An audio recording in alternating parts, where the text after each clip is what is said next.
Let's start. First question. সবাই mic of করে রাখবে, কেউ কোনো মাইক খোলা রাখবে না। কোশ্চেন নাম্বার 1-এ বলা হয়েছে, আচ্ছা এই যে সেটটি সেটি হচ্ছে আমরা লাস্ট ডে সলভ করেছিলাম, সেটা হচ্ছে 17/7 ফার্স্ট শিফট CGL 23। তো আজকে আমরা CGL 23 পেপারের টিয়ার 1-এর 17/7/2023 সেকেন্ড শিফট সলভ করব। ওকে, তো সেকেন্ড শিফটের প্রথম প্রশ্ন যেটি বলা হয়েছে কি না, the lengths of the three sides of triangle আর 30, 42 and x centimetre, which of the following is correct. আচ্ছা, এই প্রশ্নটি করার আগে এটা তোমায় জানতে হবে যে একটি ট্রায়াঙ্গেলের তিনটে সাইডের মধ্যে রিলেশন কী থাকে। ধরলাম ABC একটি ট্রায়াঙ্গেল বলা হয়েছে, যার A ভার্টেক্সের অপোজিট সাইডের লেন্থ স্মল এ, বি ভার্টেক্সের অপোজিট সাইডের লেন্থ স্মল বি এবং সি ভার্টেক্সের অপোজিট সাইডের লেন্থ হচ্ছে স্মল সি। যদি আমাকে বি সাইডটির সঙ্গে সি আর এ রিলেশন নির্ণয় করতে হয়, তাহলে আমি কি বলবো যে বি সাইডটির লেন্থ হবে, যে সাইড মানে এসি যে সাইড, এই সাইডটির লেন্থ যেটা দিয়ে আমরা বিকে ডিনোট করছি, সেই বি এর লেন্থ অ্যাকচুয়ালি হবে কি না এ আর সি এর যোগফল অপেক্ষা ছোট।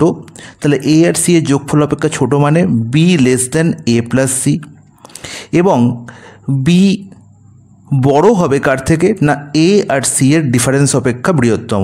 তার মানে আমরা কি বলবো, বি এর লেন্থ কি হবে না এ আর সি এর যোগফল অপেক্ষা ছোট আর এ আর সি এর ডিফারেন্স অপেক্ষা বৃহত্তম। যেহেতু ডিফারেন্স আমি জানি না এ বড় না সি বড়, তাই আমি এ মাইনাস সি করবো, একটা মড সাইন দিয়ে দেবো। মড সাইন কেন দিলাম, কারণ আমি এখান থেকে নেগেটিভ ভ্যালু নেবো না, খালি পজিটিভ ভ্যালু নেবো। ঠিক আছে, তাহলে এই যে আমরা স্টেটমেন্টটা পেলাম, এই স্টেটমেন্টটাকে বলা হয় যে বি এর রেঞ্জ, এই যে বি সাইডটি ডিনোট করছি, এসি সাইড যাকে আমরা, যার লেন্থকে আমরা বি দিয়ে ডিনোট করছি, এই বি এর রেঞ্জ হচ্ছে এ মাইনাস সি থেকে এ প্লাস সি এর মধ্যে এর রেঞ্জ ঘোরাফেরা করবে। ঠিক আছে, সিমিলারলি তিনটে সাইডের ক্ষেত্রেই কিন্তু সেম অ্যাপ্রোচ। যদি আমাকে সি সাইডের সঙ্গে এ আর বি এর রিলেশন নির্ণয় করতে বলে, তাহলে আমরা কি বলবো না সি হবে greater than A plus B এবং সি হবে less than A plus B এবং সি হবে greater than mod of A minus B. Okay, similarly যদি আমাকে বি এর সঙ্গে বি এর সি রিলেশন নির্ণয় করতে বলে, তাহলে আমি কি বলবো না এ হবে less than B plus C এবং এ হবে greater than B minus C মডের মধ্যে। ঠিক আছে, তাহলে এই রিলেশনটা কিন্তু আমায় খুব ভালো করে মাথায় রাখতে হবে, তাহলেই কিন্তু আমরা ট্রায়াঙ্গেল অঙ্কন করতে পারবো। ওকে, তাহলে এখানে বলা হয়েছে তিনটে সাইডের মধ্যে দুটো সাইডের লেন্থ বলা হয়েছে 30 এবং 42। তাহলে 30 আর 42 দিয়ে বলে দেওয়া হয়েছে যে থার্ড সাইড যেটার হচ্ছে এক্স সেন্টিমিটার লেন্থ বলা হয়েছে, এই এক্সের রেঞ্জ কী হবে। তাহলে which of the following is correct, এর মাধ্যমে এটাই বোঝানো হয়েছে যে এক্সের রেঞ্জ নির্ণয় করো। তো কালকে যদি প্রশ্ন আসে যে what will be the range of এক্সের রেঞ্জ কী হবে, তাহলে তোমরা দেখে আশা করি ঘাবড়ে যাবে না। তাহলে এই যে আমি তিনটে স্টেটমেন্ট দিয়েছি, এই তিনটে স্টেটমেন্টে আমরা কি করেছি না তিনটে সাইডের রেঞ্জ দেখেছি, তিনটে সাইডের লেন্থ কত থেকে কতর মধ্যে বিলং করতে পারে। ঠিক আছে, এক্স্যাক্ট লেন্থ না নির্ণয় করে আমি কি করেছি, রেঞ্জ নির্ণয় করে দিয়েছি যে এদের মধ্যে যে কোনো একটা ভ্যালু আমরা নিলেই আমরা ট্রায়াঙ্গেল অঙ্কন করতে পারবো। ওকে, তাহলে এবার দেখো এখানে এ বি আর সি এর মধ্যে দুটি সাইডের লেন্থ বলা হয়েছে 30 আর 42। তাহলে আমি ধরলাম যে এই সি এর লেন্থ বলা হয়েছে 30 এবং বি এর লেন্থ বলা হয়েছে 42। তাহলে এর লেন্থ আমাকে নির্ণয় করতে হবে বা এর রেঞ্জ আমাকে নির্ণয় করতে হবে। তাহলে আমরা কি বলবো যে এর রেঞ্জ কি হবে না, এটাকেই আমরা এখানে এক্স দিয়ে ডিনোট করছি। ঠিক আছে, তাহলে এক্সের রেঞ্জ কি হবে না 30 আর 42 এর ডিফারেন্স অপেক্ষা কী হবে, বৃহত্তম হবে। আর 30 আর 42 এর ডিফারেন্স কত হয়, 12, তাই তো। তাহলে এক্স কী হবে 12 অপেক্ষা বৃহত্তম, তাই তো, এবং এক্স কী হবে এদের যোগফল অপেক্ষা কী হবে, ছোট হবে। তাহলে 30 + 42 করলে কত হয়, 72। তাহলে এর রেঞ্জ আমি পেয়ে গেলাম যে এর রেঞ্জ হচ্ছে 12 থেকে 72-এর মধ্যে বিলং করবে। কিন্তু 12 আর 72 কিন্তু হতে পারবে না, কারণ এখানে কিন্তু আমার ইকুয়াল সাইন নেই। তাই তো? তাই 12 আর 72 বাদ দিয়ে 12 থেকে 72-এর মধ্যে মানে 12 থেকে বড় এবং 72-এর থেকে ছোট যে কোনো ভ্যালুই আমরা নিতে পারবো এক্সের রেঞ্জ হিসাবে। ঠিক আছে, তাহলে এই যে চারটে অপশানের মধ্যে কোন অপশানে আমরা এই স্টেটমেন্টটি দেখতে পাচ্ছি? তুমি বলবে অপশান নাম্বার সিতে। তাহলে অপশান নাম্বার সি হয়ে যাবে আমার কারেক্ট আনসার। তো অনেক কিছু ইনফরমেশন দিলাম, এই ইনফরমেশনগুলো কিন্তু মাথায় রাখবে, খুব কাজে লাগবে পরীক্ষায়। সবাই বুঝতে পেরেছে আশা করি? কারোর কোনো doubt?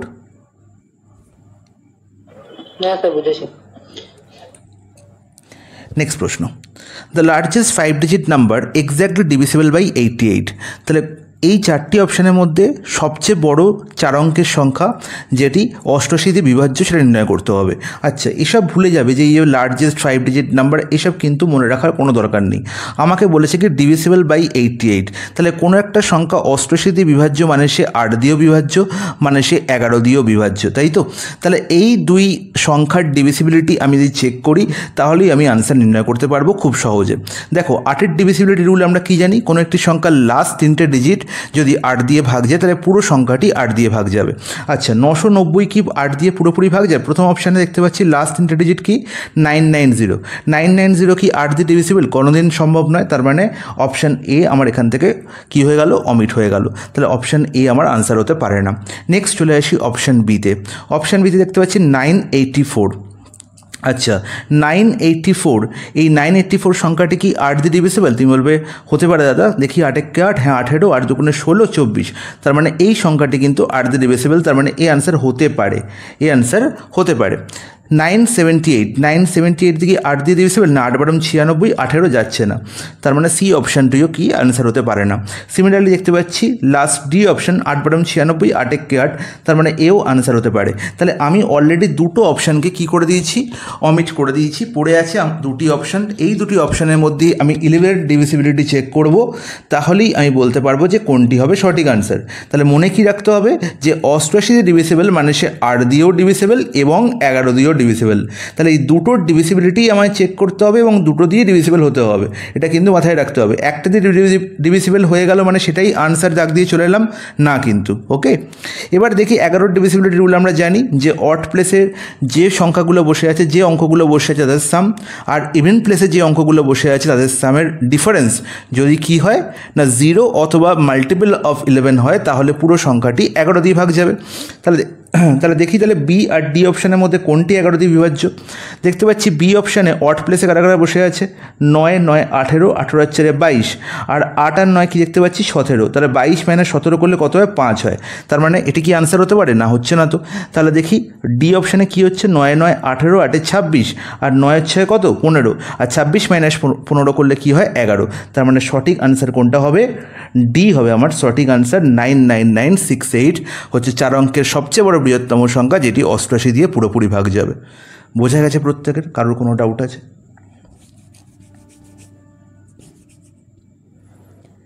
Any doubt guys? No, না স্যার, ক্লিয়ার। Next question.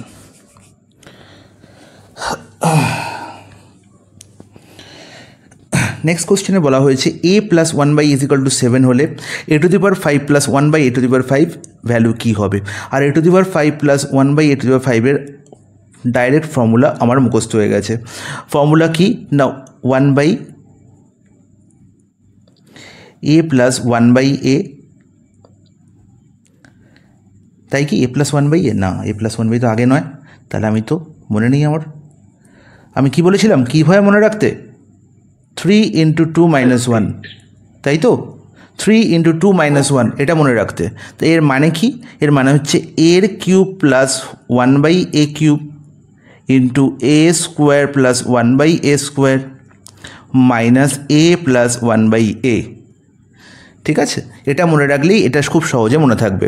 ঠিক আছে, তাহলে দেখো এবার আমরা কি জানি না a + 1/a এর ভ্যালু জানি 7, সেখান থেকে a³ + 1/a³ এর ভ্যালু কি আমরা নির্ণয় করতে পারবো? বলবে হ্যাঁ দাদা, কোনো ব্যাপার নয়। আমরা যদি জানি যে a + 1/a কে হয়, তাহলে a³ + 1/a³ হবে কি না k³ - 3k, আর এখানে k কত না 7, তার মানে 7³ মানে 343 মাইনাস 3k মানে 21, আর 343 - 21 করলে কত হবে? 322।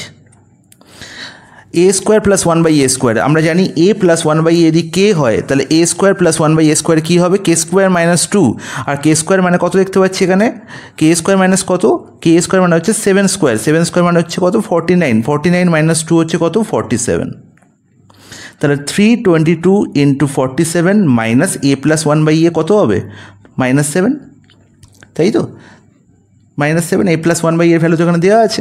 তাহলে কি ইউনিট ডিজিট থেকে আমি আনসার ক্লিক করতে পারবো, আনসারে কি আমি টিক করতে পারবো ইউনিট ডিজিট থেকে? বলবে না দাদা টিক করতে পারবো না, কারণ কি এখানে দেখতে পাচ্ছি 7 ইন্টু 2 করে 14 হচ্ছে, মানে এর ইউনিট ডিজিট হচ্ছে 4, আর 4 মাইনাস 7 মানে কী হবে না 7ই হবে ইউনিট ডিজিট, আর 7 ইউনিট ডিজিট দেখতে পাচ্ছি তিনটে অপশান আছে এ বি এবং ডি, তার মানে সি অপশান আনসার হবে না, সরি এ বি এবং সি তিনটেতেই ইউনিট ডিজিট 7 আছে, তার মানে ডি আমার অপশান আনসার হতে পারে না, কিন্তু বাকি তিনটে থেকে আমি অমিট করবো কী করে, কোনোভাবেই সম্ভব নয়।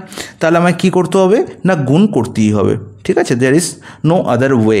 তাহলে এই ধরনের গুণ আমি বলে দিচ্ছি কীভাবে করতে হয় না 47কে আমি কী লিখবো না 50 মাইনাস 3, 50 মাইনাস 3, আর 322 ইন্টু 50 করলে 322 ইন্টু 50 করলে তুমি দেখবে যে 15,000-এর বেশি হচ্ছে, দেখিনি একবার গুণ করে, 22 5 110, তাই তো 5 3 15 1 16, 16100, আর -3 মানে হচ্ছে কত 3 2 6, 22 3 66, 966, তাই তো, তাহলে 16,100 মাইনাস 966, তাহলে 16,100 থেকে 1000 বিয়োগ করলে তবে সেটা 15,000-এর নিচে যাবে, তাই তো 16,100 থেকে যদি 1000-এর বেশি বিয়োগ করি তবেই সেটা 15,000-এর নিচে যাবে, তার আগে সম্ভব নয়, তার মানে 16,100 থেকে যদি 966 বিয়োগ করি সেটা কী হবে 15,000 অ্যাবভই হবে, তার মানে অপশান এই হবে কারেক্ট আনসার, এছাড়া অন্য কোনো অপশান আনসার হতে পারে না, বাকি বিয়োগ করা হচ্ছে টাইম নষ্ট আর কোনো কিছু নয়, ঠিক আছে।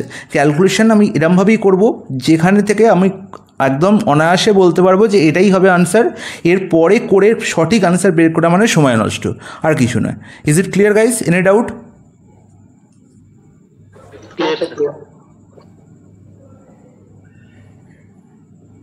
Thank you very much.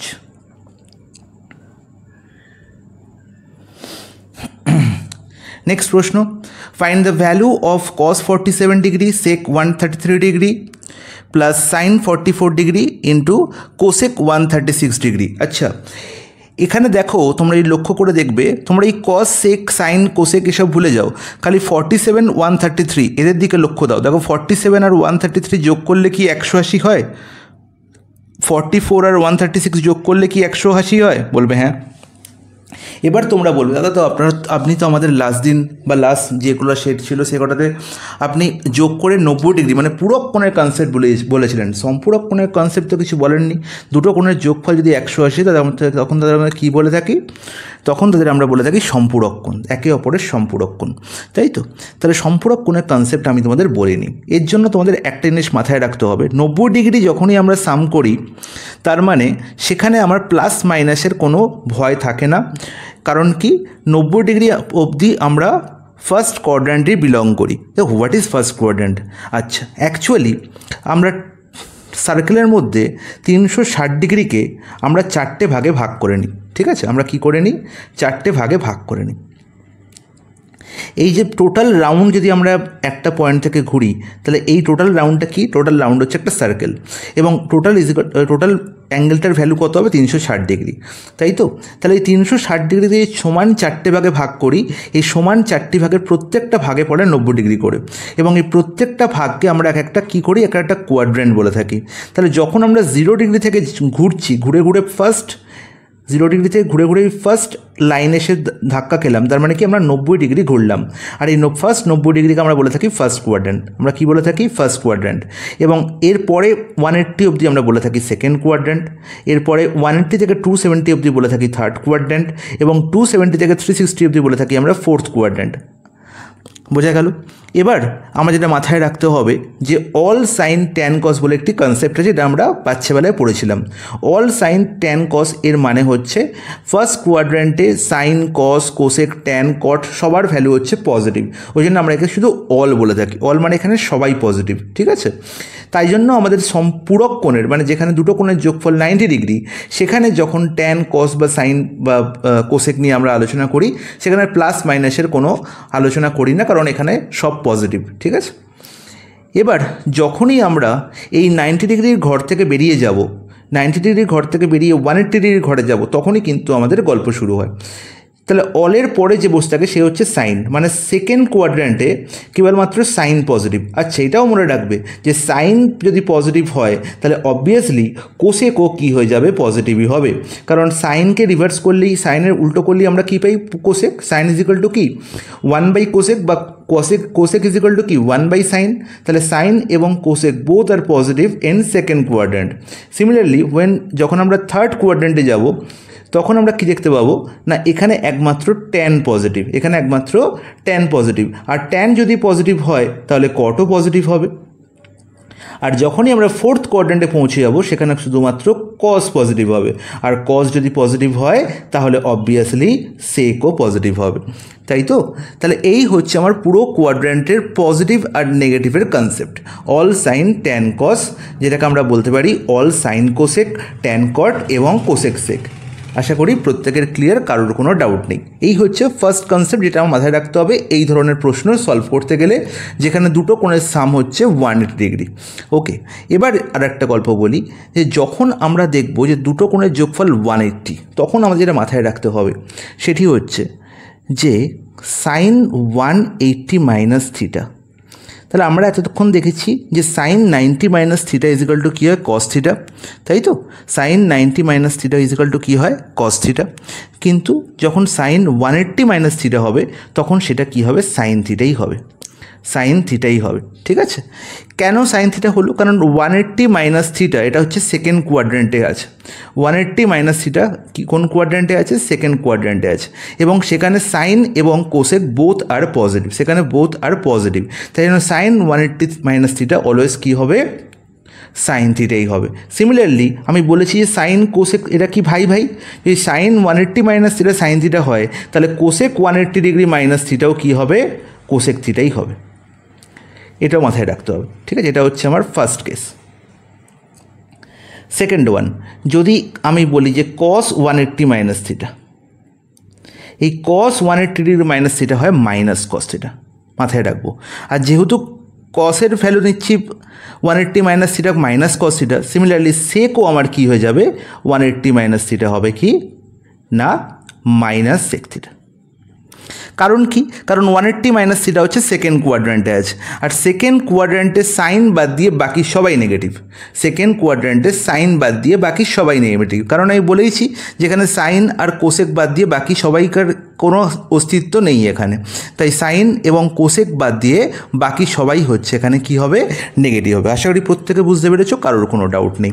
Similarly যখন আমরা ট্যানে যাব, tan of 180 degree minus theta is equal to কী হবে, সেম মাইনাস ট্যান থিটা। আর যদি tan 180 minus theta minus tan theta হয় তাহলে কট অফ 180 ডিগ্রি মাইনাস থিটাও কী হবে, মাইনাস কট থিটা হবে। তাহলে এই কনসেপ্টটি কিন্তু আমাদের খুব ভালো করে মাথায় রাখতে হবে, তাহলে কিন্তু আমাদের এই ধরনের প্রশ্ন ভুল হওয়ার সম্ভাবনা খুব কমে যাবে। আশা করি প্রত্যেকে বুঝতে পেরেছে, কারোর কোনো ডাউট নেই। এবার হচ্ছে এই যে কনসেপ্টটা বললাম, এই কনসেপ্টের উপর বেস করেই প্রশ্নটা পুরো দাঁড়িয়ে আছে। এখানে কিন্তু কিচ্ছু নেই, জাস্ট 2 সেকেন্ডে আনসার হবে। দেখো আমি মুছলাম এটা।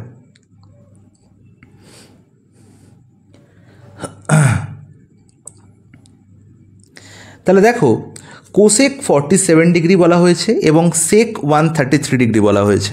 তাহলে তোমরা আমাকে বলো যে সেক 133 ডিগ্রিকে যদি আমি 47-এ ট্রান্সফার করতে হয় তাহলে আমি কী লিখব, সেক অফ 180 ডিগ্রি মাইনাস 47 ডিগ্রি।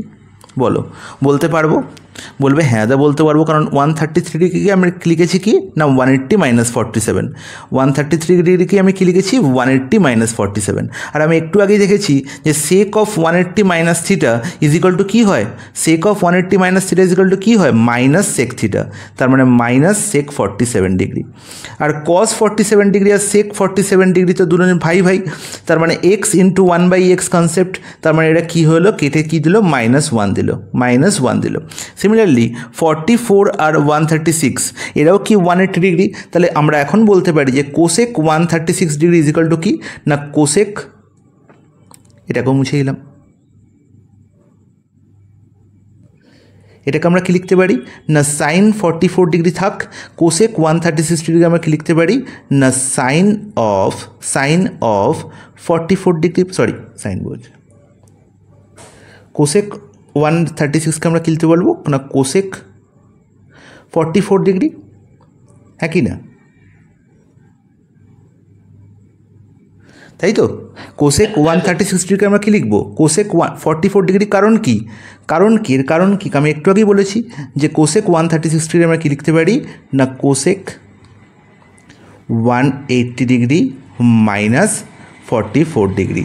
আর cosec 180 minus theta is equal to কী হয়, cosec 180 minus theta is equal to কী হয় না কোসেক থিটাই হয়, কারণ এটি কি সেকেন্ড কোয়াড্রেন্টে বিলং করছে, সেকেন্ড কোয়াড্রেন্টে সাইন এবং কোসেক বোথ আর পজিটিভ, তার মানে আলটিমেট এ কী দেবে না কোসেক 44 ডিগ্রি দেবে।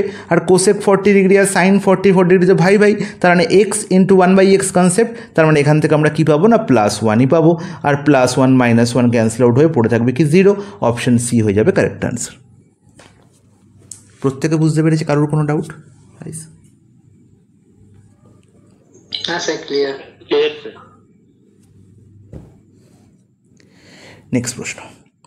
নেক্সট প্রশ্নে বলা হয়েছে A B and C simultaneously starting from a point around a circular track of length 1200 metre at respective speed of 2 metre per second, 4 metre per second and 6 metre per second.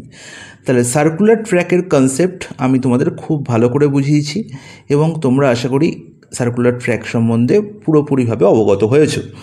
তাহলে এখানে কি বলা হয়েছে ভালো করে বুঝতে হবে যে একটি পয়েন্ট থেকে এ বি এবং সি যাত্রা শুরু করেছে, ঠিক আছে? তাদের রেসপেক্টিভ স্পিড বলা হয়েছে কত 2 metre per second, 4 metre per second এবং 6 মিটার পার সেকেন্ড, এবং পুরো ট্র্যাকটির লেন্থ বলা হয়েছে 1200 মিটার। খুব ভালো কথা। আর কি বলা হয়েছে না A and B run in the same direction, A আর বি রান করছে কোন দিকে না সেম ডাইরেকশনে রান করছে, তার মানে এও যেদিকে যাচ্ছে বিও সেদিকে যাচ্ছে, ঠিক আছে? এও যেদিকে যাচ্ছে বিও সেদিকে যাচ্ছে, বলছে while C run in the opposite direction, বা তাহলে সি এবার রান করছে কিন্তু অপোজিট ডাইরেকশন, কাদের অপোজিট ডাইরেকশনে না এ আর বি এর অপোজিট ডাইরেকশনে, তাহলে এদিকে সি রান করছে। তাহলে বলেছে যে after how much time will they meet for the first time, তারা কখন প্রথমবার মিট করবে, ফার্স্ট টাইম তারা কখন মিট করবে, এটাই নির্ণয় করতে বলেছে। আচ্ছা, এই ধরনের প্রশ্নের সঠিক অ্যাপ্রোচ হচ্ছে, দেখো আমরা দেখতে পাচ্ছি এর স্পিড কত না এর speed 2 metre per second, B এর স্পিড কত 4 মিটার পার সেকেন্ড, আর সি এর স্পিড বলা হয়েছে 6 মিটার পার সেকেন্ড। আচ্ছা, ধরে নাও এ আর সি এরা পরস্পরের সঙ্গে রেস করছে, এ আর সি, তাই তো? বি নেই ধরে নাও। তাহলে যদি এ আর সি পরস্পরের মধ্যে রেস করে, তাহলে তোমরা আমাকে বলবে যে কতক্ষণ পর তারা মিট করবে। তোমরা বলবে কি, সবাই জানি যে ফার্স্ট টাইম মিটিং করার কনসেপ্ট হচ্ছে required time is equal to distance by কি relative speed, distance by relative speed. তাহলে 1200 মিটার হচ্ছে আমার কি 1200 মিটার পুরো ট্র্যাকটার লেন্থ, তাহলে ডিস্টেন্স কত না 1200। আর যদি এ আর সি দুজনের মধ্যে কি কম্পিট করে, তাহলে এ এর স্পিড বলা হয়েছে 2 মিটার পার সেকেন্ড এবং সি এর স্পিড বলা হয়েছে 6 মিটার পার সেকেন্ড, এবং এরা পরস্পর দিকে যেহেতু এরা যাত্রা করছে, তাই এদের রিলেটিভ স্পিড কী হবে, এদের রিলেটিভ স্পিড কী হবে না 6 + 2 8 হয়ে যাবে, 6 + 2 8 হয়ে যাবে। রিলেটিভ স্পিড কী করে আমরা নির্ণয় করি, যদি অপোজিট দিকে যাত্রা করে তাদের স্পিডের সাম করে দিই, তাহলে 1200/8 হবে, 1200/8 হবে কি না এদের required time for meeting the first time, তাই তো? হ্যাঁ কি না বলবে? প্রত্যেকে বুঝতে পেরেছে কনসেপ্ট? তাহলে এ আর সি কখন মিট করবে সেটা পেয়ে গেলাম কি না 1200/8 এই এত সেকেন্ডে, 1200/8 ঠিক এত সেকেন্ডে তারা মিট করবে। এবার আমরা ধরে নাও যে এ আর এই গল্পে নেই, এবার সি এর সঙ্গে বি এর গল্প শুনি। তাহলে যখন বি আর সি নিজেদের মধ্যে কম্পিট করছে, তাহলে তাদের কত টাইম লাগছে ফার্স্ট টাইম মিট করতে? তাহলে ফার্স্ট টাইম মিটিংয়ের কনসেপ্ট হচ্ছে কি ডিস্টেন্স বাই রিলেটিভ স্পিড, আর ডিস্টেন্স বাই রিলেটিভ স্পিড করলে আমরা কত পাবো না 1200 হচ্ছে ডিস্টেন্স তো সেম, আর রিলেটিভ স্পিড কত না এদের দুজনকার স্পিডের কী হয়ে যাবে সাম হয়ে যাবে, তাহলে 4 + 6 কত 10, তার মানে 1200/10 সেকেন্ডে তারা কী করছে মিট করছে। সিমিলারলি যখন বি আর সি আমরা পেয়ে গেলাম, এ এবং সিও পেয়ে গেলাম, এবার যদি এ আর বি এর মধ্যে আমরা কম্পিট করাই, তাহলে এ আর বি এর মধ্যে যদি কম্পিটিশন হয় তারা ফার্স্ট টাইম কখন মিট করবে, তাহলে আমরা জানি কি কনসেপ্ট একই, টাইম ইজ ইকাল টু কি distance by relative speed. Distance কত এখানে 1200, আর রিলেটিভ স্পিড কত হবে, দেখো এরা সেম ডাইরেকশানে যাত্রা করছে, তাহলে সেম ডাইরেকশানে করলে কী হবে, the difference of the speed হবে, তাহলে 2/4 করলে কত হবে 2 হয়ে যাবে, 2/4 করলে কত হয়ে যাবে, সরি 4 - 2 করলে কত হয়ে যাবে 2 হয়ে যাবে, তাহলে 1200/2 সেকেন্ডে তারা কী করবে, 1200/2 সেকেন্ডে তারা কী করবে না মিট করবে first time. Is it clear guys? তাহলে এবার এই যে টাইমগুলো পেলাম না, এই টাইমগুলোর এলসিএম করলেই আমি পেয়ে যাব যে এরা তিনজনে কখন ফার্স্ট টাইম মিট করেছে। আশা করি বোঝা গেছে। তাহলে এই যে আমরা টাইমগুলো পেলাম, এই টাইমগুলো কি না ইন্ডিভিজুয়ালি এর সি এর মিটিং টাইম, বি এর সি এর মিটিং টাইম এবং এর বি এর মিটিং টাইম, আর এই তিনটে টাইমের এলসিএম করলে আমি কি পেয়ে যাব না এরা তিনজনে কখন ফার্স্ট টাইম মিট করেছে। মাথায় ঢুকেছে প্রত্যেকের? আশা করি প্রত্যেকে বলবে হ্যাঁ মাথায় ঢুকেছে দাদা, কোনো অসুবিধা নেই। তাহলে 1200/8, 1200/10 আর 1200/2 এদের এলসিএম করার ফর্মুলা হচ্ছে খুবই ইজি। তিনটের আমরা ভগ্নাংশ দেখতে পাচ্ছি, এদের লবের এলসিএম করব, হরের এইচসিএফ করব, তাহলেই আমি পেয়ে যাব এলসিএম। ভগ্নাংশের এলসিএম নির্ণয় করার ফর্মুলা তোমরা সবাই জানো, লবগুলির এলসিএম এবং হরগুলির কি এইচসিএফ। তাহলে লবগুলির এলসিএম কত হবে 1200, 1200 এলসিএম তো 1200ই হবে, আর 8, 10 আর 2 এর এইচসিএফ কত হবে 2 হবে, তার মানে 1200/2 মানে 600 সেকেন্ড পরে তারা তিনজনেই মিট করবে। 600 সেকেন্ড পরে তারা তিনজনেই মিট করবে, আর 600 সেকেন্ড মানে আমরা যদি মিনিটে ট্রান্সফার করি কি বলবো 600/60 মানে কি 10 মিনিটের পরে তারা 10 মিনিট পরে তারা প্রথমবার একসাথে মিট করবে। আশা করি প্রত্যেকে বুঝতে পেরেছে, কারোর কোনো ডাউট নেই।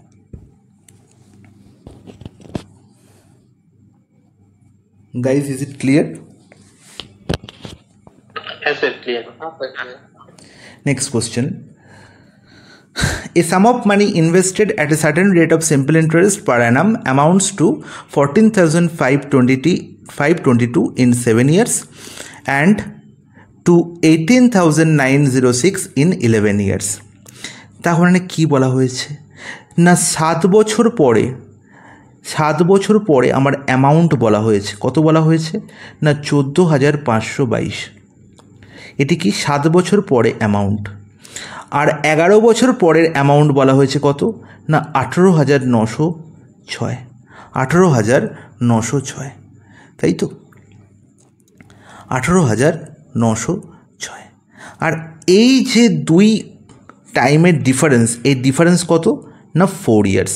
আচ্ছা তোমরা সবাই জানো যে সিম্পল ইন্টারেস্টে কী হয় না প্রত্যেক বছর সেম ইকুয়াল ইন্টারেস্ট আমরা পেয়ে থাকি, এবং প্রত্যেক বছরে আমাকে ইন্টারেস্ট ক্যালকুলেট করতে হয় কার ওপর না ইন্টারেস্ট আমাকে ক্যালকুলেট সবসময় করতে হয় প্রিন্সিপালের ওপর। ওকে, তাহলে এই যে আমি 14,522 একে আমি কী লিখতে পারি, কনসেপ্ট মাথায় রাখবে সবসময়। এই 14,522কে আমি লিখতে পারি principal plus SI for 7 years. Okay, আর 18,906 একে আমরা কী লিখতে পারি না একে আমরা লিখতে পারি principal plus SI for 11 years, তাই তো। তাই যখনই আমি এদের ডিফারেন্স নির্ণয় করব এই প্রিন্সিপাল কি হয়ে যাবে ক্যান্সেল আউট হয়ে যাবে। তার জন্যেই আমরা বলি যে 11 বছরের অ্যামাউন্ট থেকে 7 বছরের অ্যামাউন্টের ডিফারেন্স নির্ণয় করলে আমরা কি পাই 4 বছরের ইন্টারেস্ট পাই। ঠিক আছে, ঠিক এই কারণেই আমরা বলে থাকি যে 11 বছরের অ্যামাউন্ট থেকে 7 বছরের অ্যামাউন্ট বিয়োগ করলে আমরা যেটা পাই সেটা কি পাই না 4 বছরের ইন্টারেস্ট পাই। তাহলে 4 বছরের ইন্টারেস্ট কত হলো, 4 বছরের ইন্টারেস্ট কত হলো, তাহলে এসআই ফর 4 ইয়ার্স কত পেলাম না 4384 পাচ্ছি, হ্যাঁ কি না 4 3 8 4 আগে তোমরা 11 ইয়ার্স লিখবে, তারপর 7 ইয়ার্স লিখবে, তাহলে তোমাদের বিয়োগ করতে সুবিধা হবে, কোনো অসুবিধা হবে না। ঠিক আছে, আমি ওপর নিচে করে বুঝতে পারছি তাই আমি লিখে ফেললাম। ঠিক আছে, তাহলে 4 ইয়ার্সের সিম্পল ইন্টারেস্ট কত পাচ্ছি না 4384। তাহলে 1 ইয়ারের জন্য আমি কত পাবো, 1 ইয়ারের সিম্পল ইন্টারেস্ট কত পাবো না 4384/4। আর আমার দেখতে পাচ্ছি যে আইদার 11 ইয়ার্সের আমি নির্ণয় করব অথবা 7 ইয়ার্স নির্ণয় করব। কারণ কি, আমাকে প্রিন্সিপাল নির্ণয় করতে হবে, সাম ইনভেস্টেড প্রিন্সিপাল নির্ণয় করতে হবে। 7 বছরের অ্যামাউন্ট জানি, তাহলে 7 বছরের ইন্টারেস্ট যদি আমি 7 বছরের অ্যামাউন্ট থেকে বিয়োগ করে দিই, তাহলেই আমি কি পেয়ে যাব, প্রিন্সিপাল পেয়ে যাব। হ্যাঁ কি না বলবে, হ্যাঁ দা একদম ঠিক। তাহলে 4384/4 ইন্টু 7 করে দেবো, তাহলেই কী পেয়ে যাব না 7 বছরের কী পেয়ে যাব, 7 বছরের ইন্টারেস্ট পেয়ে যাব। তাহলে দেখো 4384/4 করলে কত হয়, 4 × 10 = 40, আর এখানে পাচ্ছি কত 384, মানে হচ্ছে 96, তাই তো। তাহলে 1096 ইন্টু 7, 1096 ইন্টু 7 করলেই আমি পেয়ে যাব 7 বছরের সিম্পল ইন্টারেস্ট। তাহলে 1096 ইন্টু 7 করলে কি হয়, দেখো তোমরা এটাকে এরকম ভাবতে পারো যে 700 মাইনাস হচ্ছে 28, 700 মাইনাস 28 করলে কত হয় না 768, তাই তো, সরি 772।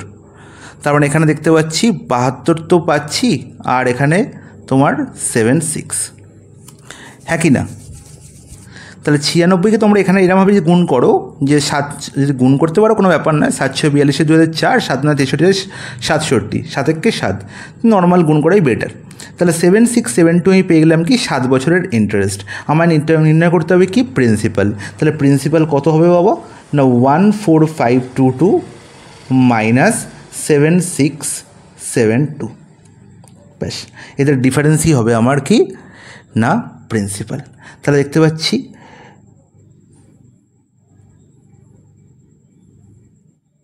6850 কত নম্বরের আনসার অপশানে আছে, এই অপশান।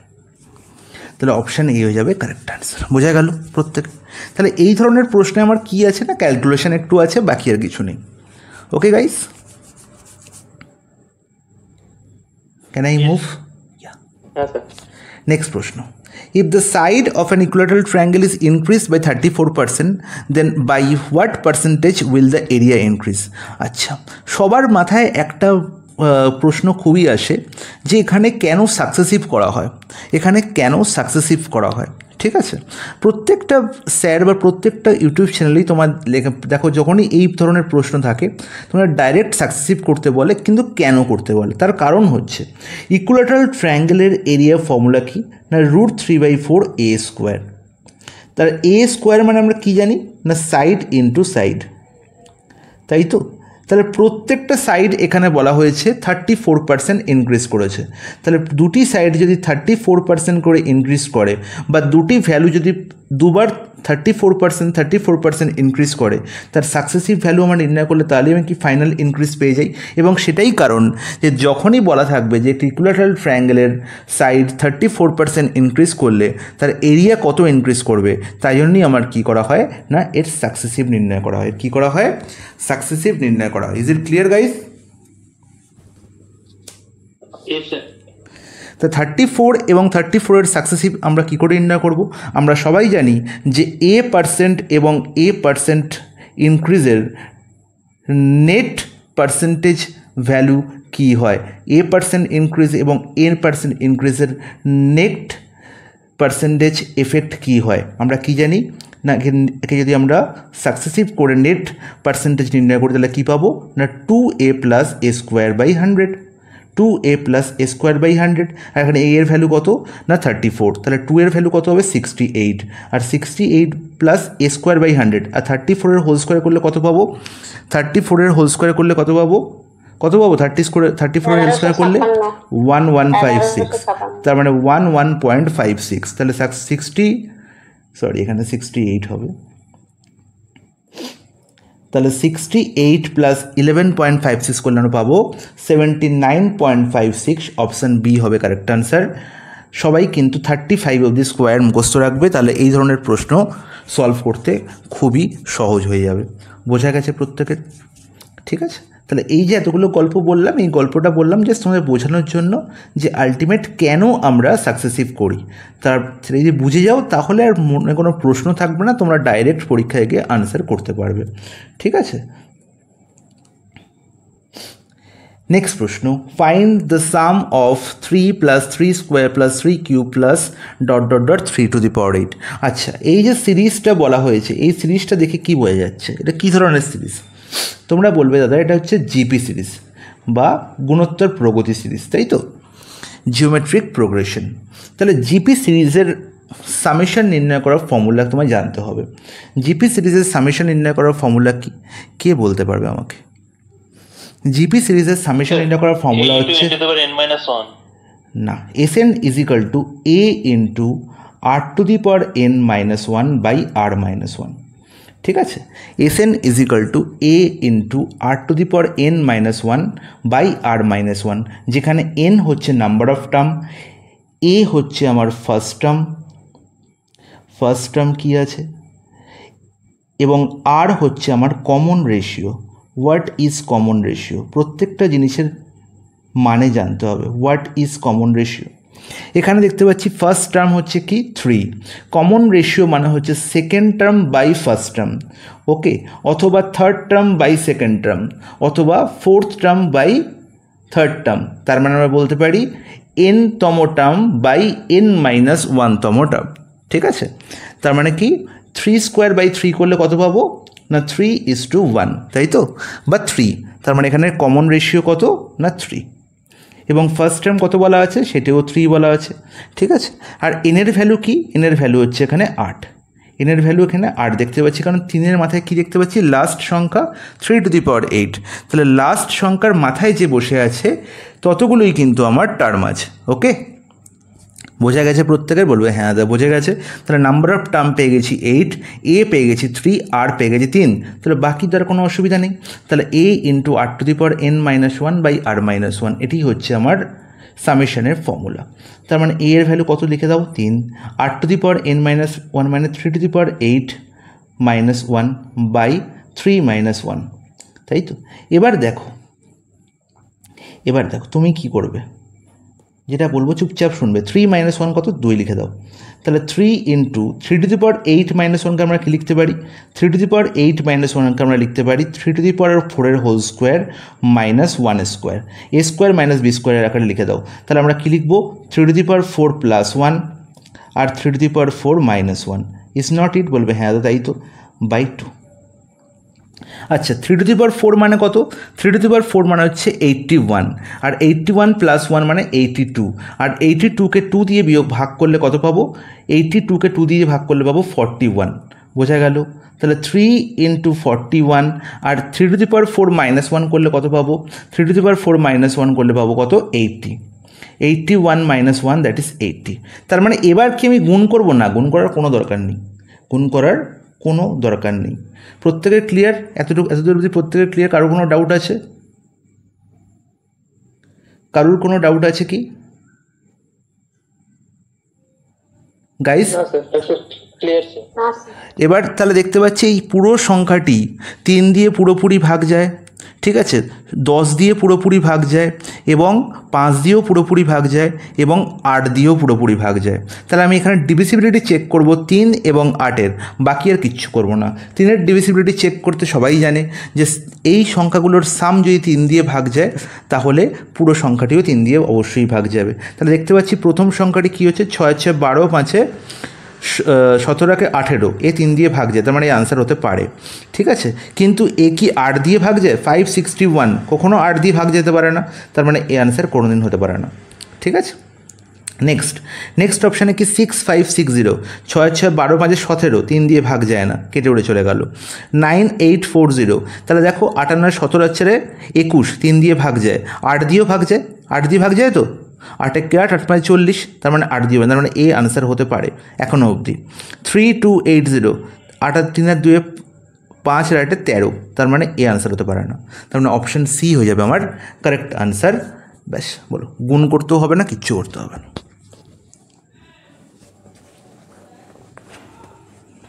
Any questions, guys?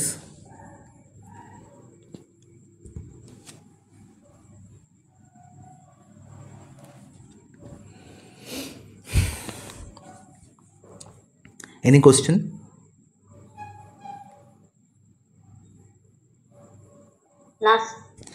এখানে একটা জিনিস মাথায় রাখবে, এই যে ফর্মুলাটা লিখেছি এই ফর্মুলাটা কিন্তু কোথাও তোমায় বলবে না, কেউ তোমায় বলবে না, এটা কিন্তু আর গ্রেটার দ্যান 1 এর ক্ষেত্রেই প্রযোজ্য। ঠিক আছে, যদি আর লেস দ্যান 1 হয় তখন কি হবে? যদি আর লেস দ্যান 1 হয়, ইফ আর লেস দ্যান 1, তখন কী হয়ে যাবে? ফর্মুলাটা চেঞ্জ হয়ে এরকম হয়ে যাবে, a into 1 minus r to the power n by 1 minus r. Is it clear guys? Yes, sir. চলো নেক্সট প্রশ্ন। A B and C can do a piece of work in 30 days, 40 days and 50 days respectively. Okay, তাহলে A B এবং C এর individual time দেওয়া আছে। এ একটি কাজ করছে 30 দিনে, বি একটি কাজ করছে 40 দিনে এবং সি একটি কাজ করছে 50 দিনে। খুব ভালো কথা। তাহলে আমার নির্ণয় করতে হবে beginning with A, if A, B and C do the work alternate days. Alternate days concept আমরা খুব ভালো করে বুঝেছি এবং এই যে প্রশ্নটি, এই প্রশ্নতে একটু ক্যালকুলেশন আছে, কারণ এটা অল্টারনেট ডেজের একদম লেটেস্ট কনসেপ্ট বেস প্রশ্ন। ঠিক আছে, যেখানে তোমার ডাইরেক্ট তোমরা আনসার পাবে না। দেখো 30, 40, 50 এর এলসিএম করলেই পেয়ে যাবো আমরা টোটাল ওয়ার্ক। 30, 40, 50 এর এলসিএম কত না 600। ওকে, তাহলে 600/30 হচ্ছে এর এফিসিয়েন্সি, তাহলে এর এফিসিয়েন্সি কত হবে না 20। আর 600/40 হচ্ছে আমার বি এর এফিসিয়েন্সি, তার মানে বি এর এফিসিয়েন্সি কত 15। আর 600/50 করলে আমি কী পেয়ে যাবো? সি এর এফিসিয়েন্সি, যেটা কত হচ্ছে না 12। তাহলে এ, বি এবং সি মিলে তিনজনে কতটা কাজ করছে না 20 + 15 + 12 মানে হচ্ছে 47 ইউনিট কাজ করছে। 47 ইউনিট কাজ করছে। 600 ইউনিট হচ্ছে টোটাল ওয়ার্ক, সেখানে 47 ইউনিট কাজ হচ্ছে কদিনে? 3 দিনে। এটাই তো অল্টারনেট ডেজের কনসেপ্ট। অল্টারনেট ডেজের কনসেপ্ট মানে কি? এ প্রথম দিন কাজ করলো, বিগিনিং উইথ এ বলা হয়েছে। এ প্রথম দিন কাজ করলো, এর ছুটি, তারপরের দিন বি কাজ করবে, এ এবং সি এর ছুটি, এবং লাস্ট দিনে সি কাজ করছে থার্ড দিনে, তখন এ আর বি এর ছুটি, তাই তো? তাহলে তিনজনে 3 দিন কাজ করছে, এই রিপিট চলছে, এটা একটা রোটেশন চলছে। তাহলে এই 3 দিনে কাজ হচ্ছে 47 ইউনিট, তাহলে পরের 3 দিনেও আবার 47 ইউনিট কাজ হবে, তাই তো? তাহলে এরকম 3 দিন করে পেয়ার হবে। ওকে, তাহলে 3 দিন করে যদি পেয়ার হয় তাহলে 600-র কাছাকাছি কি পৌঁছতে পারবো? হ্যাঁ পৌঁছতে পারবো, কিন্তু 600 অবধি পৌঁছতে পারবো না। কারণ কি? এই 47 কিন্তু ডাইরেক্ট 600-র গুণিতক নয়, তাই তো? 47-এর কোনো গুণিতক 47-এর সঙ্গে কোনো কিছু গুণ করলে কিন্তু 600 হয় না। তাহলে আমার 600-র কাছাকাছি পৌঁছতে হবে। তাহলে 600-র কাছাকাছি আমি কী করে পৌঁছাবো দেখি। তাহলে 47কে কত দিয়ে গুণ করলে 600-র কাছাকাছি যাওয়া যায়? তাহলে 47 দেখছি এখানে প্রথমে একবার যাচ্ছে, তারপরে পড়ে থাকছে কত 13, 130, আর 47কে 2 দিয়ে গুণ করলে আমি দেখতে পাচ্ছি 3 দিয়ে গুণ করলে 131 হয়ে যায়। হ্যাঁ কি না? 3 × 7 = 21, 3 × 12 141 হয়ে যাচ্ছে, কিন্তু 130 আছে এখানে। তাহলে আমরা 13 বার পুরোপুরি যাচ্ছে না, তাহলে 12 বার যাচ্ছে। 47 কতবার যাচ্ছে? 12 বার যাচ্ছে। তাহলে 47 × 12 করলে কত হয়? 47 × 12 করলে কত হয়? আর 12কে আমরা কী লিখতে পারি? 10 × 2, তার মানে 470 + 94, 470 + 94, হ্যাঁ কি না? তার মানে 670 থেকে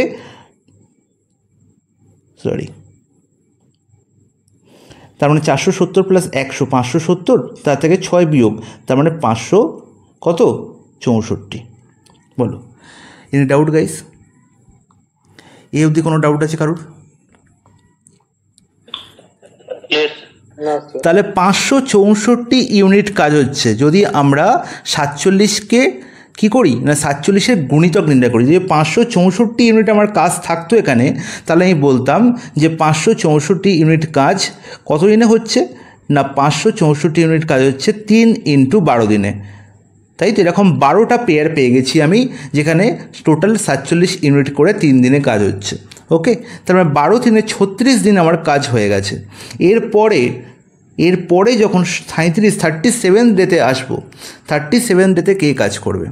37 ডেতে কে কাজ করবে? 37 ডেতে আমি অলরেডি যখনই পেয়ার শেষ করে ফেলেছি তখন আবার কিন্তু আমাকে এ থেকেই শুরু করতে হবে। তার মানে 37 ডেতে এসে এ আবার 20 ইউনিট কাজ করে চলে গেল, এ আবার 20 ইউনিট কাজ করে চলে গেল। তাহলে 20 ইউনিট যদি এ কাজ করে দেয় তাহলে বাকি কত এখনও পড়ে আছে? এখনও দেখতে পাচ্ছি 564 প্লাস 20 মানে টোটাল 584 হয়ে গেছে। তাহলে 584 হয়ে যাওয়ার পরেও কিন্তু 15 ইউনিটের বেশি কাজ পড়ে আছে। তার মানে অবশ্যই বিকে কাজ করাতে হবে। তাহলে বি যখন 15 ইউনিট কাজ করলো তখন দেখতে পাচ্ছি আর 1 ইউনিট ওয়ার্ক পড়ে আছে, আর 1 ইউনিট ওয়ার্ক পড়ে আছে। এই 1 ইউনিট ওয়ার্ক করলেই আমার 600 ইউনিট পুরোপুরি শেষ হয়ে যাবে। তাহলে এই 1 ইউনিট ওয়ার্ক কে করবে? না অবভিয়াসলি এই ভদ্রলোক সি করবে। সি একদিনে করে 12 ইউনিট, সি একদিনে করে 12 ইউনিট। তাহলে 1 ইউনিট করতে তার কত সময় লাগবে? 1-এর 12 দিন লাগবে, 1-এর 12 দিন লাগবে, হ্যাঁ কি না? তাহলে 36 দিন পুরো কাজ হয়েছিল, তারপরে আরও দেখতে পাচ্ছি 2 দিন কাজ হয়েছে।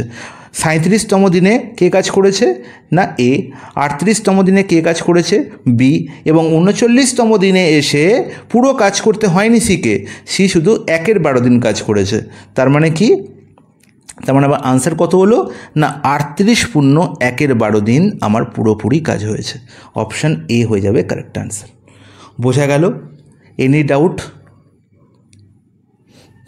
যদি ডাউট থাকে আমি এখানটা আরেকবার বলে দিচ্ছি, বুঝে নাও। 36 দিন পুরোপুরি কাজ হয়েছে, যেখানে 564 ইউনিট কাজ হয়ে গেছে। এরপরে 37 ডেতে কে কাজ করলো? না এ কাজ করলো, ঠিক আছে, সে 20 ইউনিট কাজ করলো। তাহলে 37 ডে কাজ হলো মানে একদিন কাজ হলো। তারপরের দিন এসে বি কাজ করলো, 15 ইউনিট কাজ হলো। এখনও কিন্তু পুরোপুরি আমার 600 ইউনিট হয়নি। এ আর বি করে যাওয়ার পরে এখনও দেখছি আমার 1 ইউনিট কাজ পড়ে আছে। তাহলে টোটাল পুরোপুরি দিন কাজ হয়েছে আমার 38 দিন। এরপরে 39তম দিনে এসে দেখতে পাচ্ছি 1 ইউনিট কাজ খালি পড়ে আছে। তাহলে 1 ইউনিট কাজের জন্য তো সিকে পুরো দিন কাজ করতে হবে না, সি 12 ইউনিট কাজ করে একদিনে। তাহলে 1 ইউনিট কাজ করবে 1-এর 12 দিনে। তাহলে 38 পূর্ণ 1-এর 12 দিনেই পুরো কাজটি শেষ হয়ে যাবে। অপশন এ হয়ে যাবে correct answer. Any doubt guys? না স্যার, ক্লিয়ার। স্যার অপশন ইয়েটাতে স্যার 1টা নেই ওটা সামনে। আচ্ছা, এখানে 12 কোনোভাবে মিসপ্রিন্ট হয়েছে, ঠিক আছে, এটা 38 পূর্ণ 1-এর 12 হবে। অপশান কোশ্চেন 10 হচ্ছে খুবই সোজা একটি অঙ্ক। এই কনসেপ্টের প্রশ্ন আমি লাস্ট দিন করেছি, এটা তোমাদের হোমওয়ার্ক দিলেই বেটার, তাও আমি বলে দিচ্ছি। A thief is spotted by a constable from 200 metre. তাহলে 200 মিটার দূরে থিপকে দেখতে পেয়েছে কনস্টেবল, খুব ভালো কথা। তাহলে থিপ যখন এখানে, তখন এখানে কনস্টেবল।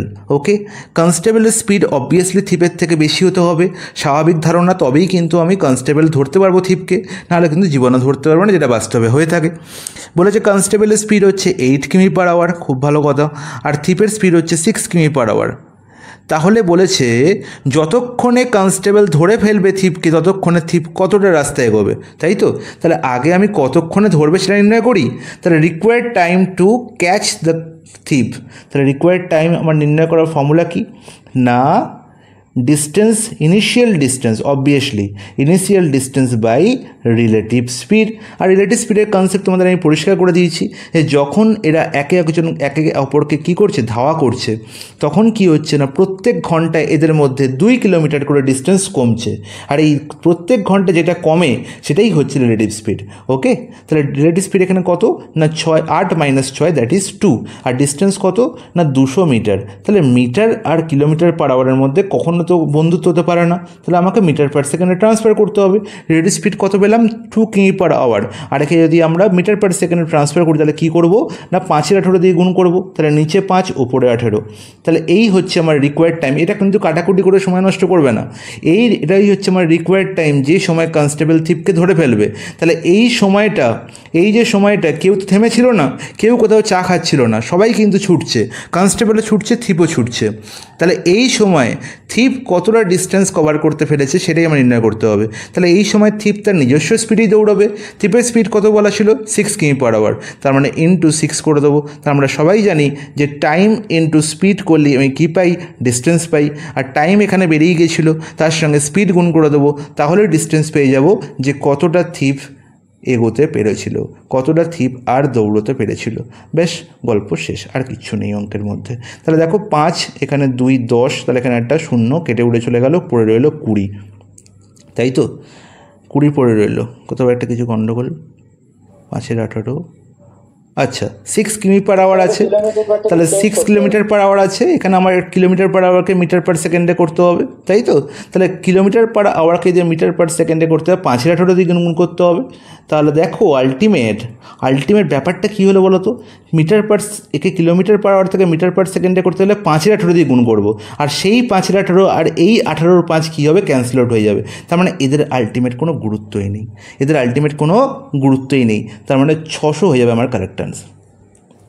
ওই জন্যই আমি বলেছিলাম যে একে গুণ করার, একে কাটাকুটি করে সময় নষ্ট করার কোনো কারণ নেই। বোঝা কারণ না আরেকবার বলতে হবে, বোঝা গেছে না আরেকবার বলতে হবে, তাও বলছি। 200 × 18/2 × 5 ছিল আমার কি না required time to catch the থিপ। এবার এই টাইমে কি থিপও দৌড়চ্ছে, আর কি দৌড়চ্ছে না কনস্টেবলও দৌড়চ্ছে, তাহলে প্রত্যেকে তার নিজস্ব স্পিডেই দৌড়চ্ছে।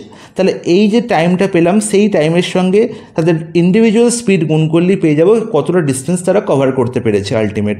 তাহলে আমাকে থিপ কতটা ডিস্টেন্স কভার করেছে সেটাই জানতে চেয়েছে। তাহলে থিপের স্পিড কত না 6 কিমি/আওয়ার, আর যেহেতু কিলোমিটার/আওয়ার আর আমি এখানে কী নির্ণয় করেছি, সেকেন্ড নির্ণয় করেছি, তাহলে এখানে মিটার/সেকেন্ডে ট্রান্সফার করতে হবে। তাহলে 6 ইন্টু কী করবো না 5 × 18 করবো, 6 ইন্টু কী করবো না 5 × 18 করবো, তাহলে মিটার/সেকেন্ড হয়ে যাবে, ব্যাস।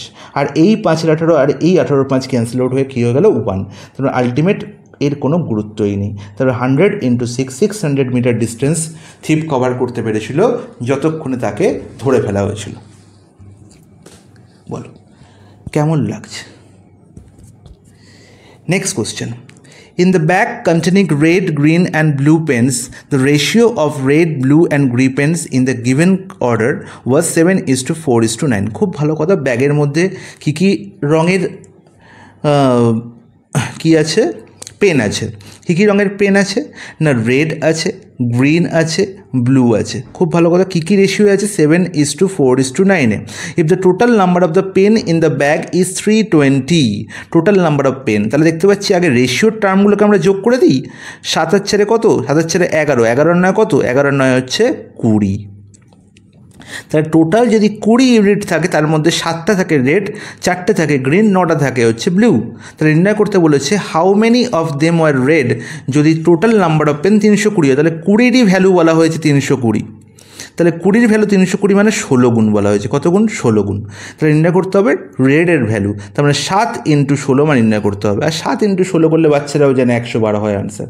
Option A correct answer. তার মানে এই যে প্রশ্নটা বলেছে না, এই প্রশ্নটা অ্যাকচুয়ালি সিজিএলের প্রশ্ন নয়, সিজিএলের যোগ্যতা নেই এই প্রশ্নটা দেওয়ার, ঠিক আছে, তাও দিচ্ছে। তার মানে বুঝতে পারছো তোমাদের কীরকম লেভেলের প্রশ্ন আসে পরীক্ষায়, আর সেখান থেকেও তোমরা 100% আনসার করে আসতে পারো না। ভাবো, এখনও অবধি এমন কোনো প্রশ্ন আমি দেখাইনি যে প্রশ্নটা তোমাদের ছেড়ে আসতে হবে, ঠিক আছে। ম্যাক্সিমাম প্রশ্ন আমি অপশান দেখেই করিয়ে দিয়েছি, ম্যাক্সিমাম প্রশ্ন। বলো, এমন শুধু এই প্রশ্নটাই ক্যালকুলেশন করিয়েছি। আর দেখো আর কোথায় ক্যালকুলেশন, যেগুলো ক্যালকুলেশন কিছুই নেই, জাস্ট কনসেপ্ট মনে রাখলে তুমি দেখেই করে, এখানে কোনো ক্যালকুলেশনই করে নিই আমি। দেখো কোনো ক্যালকুলেশন নেই, জাস্ট কনসেপ্টের ওপর বেস্ট, ঠিক আছে। কনসেপ্ট জানাতে কোনো ক্যালকুলেশন নেই। কনসেপ্ট জানা থাকলে করতে কতক্ষণ সময় লাগে। এতক্ষণ আমি যে প্রশ্নগুলো তোমাদের বলেছি দেখো কোনো ক্যালকুলেশনই নেই। তাহলে আমি এই জন্যই বলি যে ম্যাক্সিমাম প্রশ্ন আমাদের কী হয়ে যায়, অপশান থেকেই হয়ে যায়।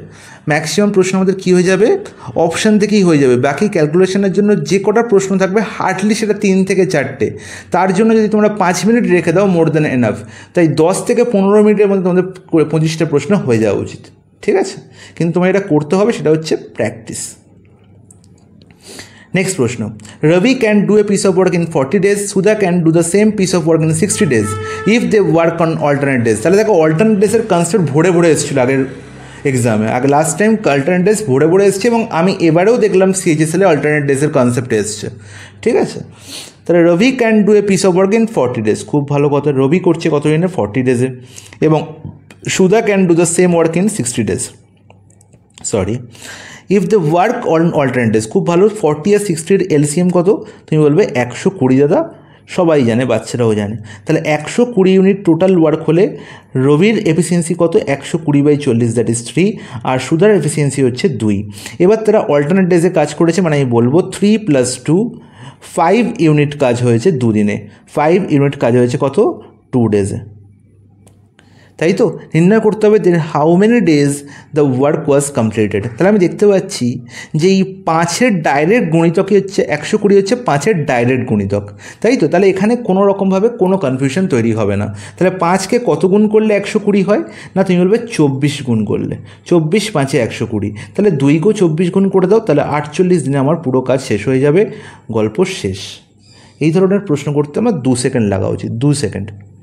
নেক্সট প্রশ্ন, দারুণ একটি প্রশ্ন, অসাধারণ একটি সলিউশন বলবো, চুপচাপ মন দিয়ে শুনবে, ঠিক আছে? বলছেন arc of length 23.1 centimetre subtend and 18 degree angle at the centre, what is the area of the circle? দারুণ একটি প্রশ্ন। দেখো, একটা আর্ক, আর্ক মানে আমরা কি জানি না, arc is a small part of a circle, তাই তো? মানে আমরা যদি একটা সার্কেলের পরিসীমা থেকে বা পরিধি থেকে, সার্কেলের পরিধি থেকে যদি ছোট্ট একটা টুকরোকে আমরা কেটে নিই, তাকেই তোমরা বলে থাকি আর্ক, হ্যাঁ কি না? তাকেই তোমরা আর্ক বলে থাকি, তাই তো? আর্কের বাংলা কি কে বলতে পারবে? কেউ বাংলা বাংলা করে চিৎকার করছে না। আর্কের বাংলা কি?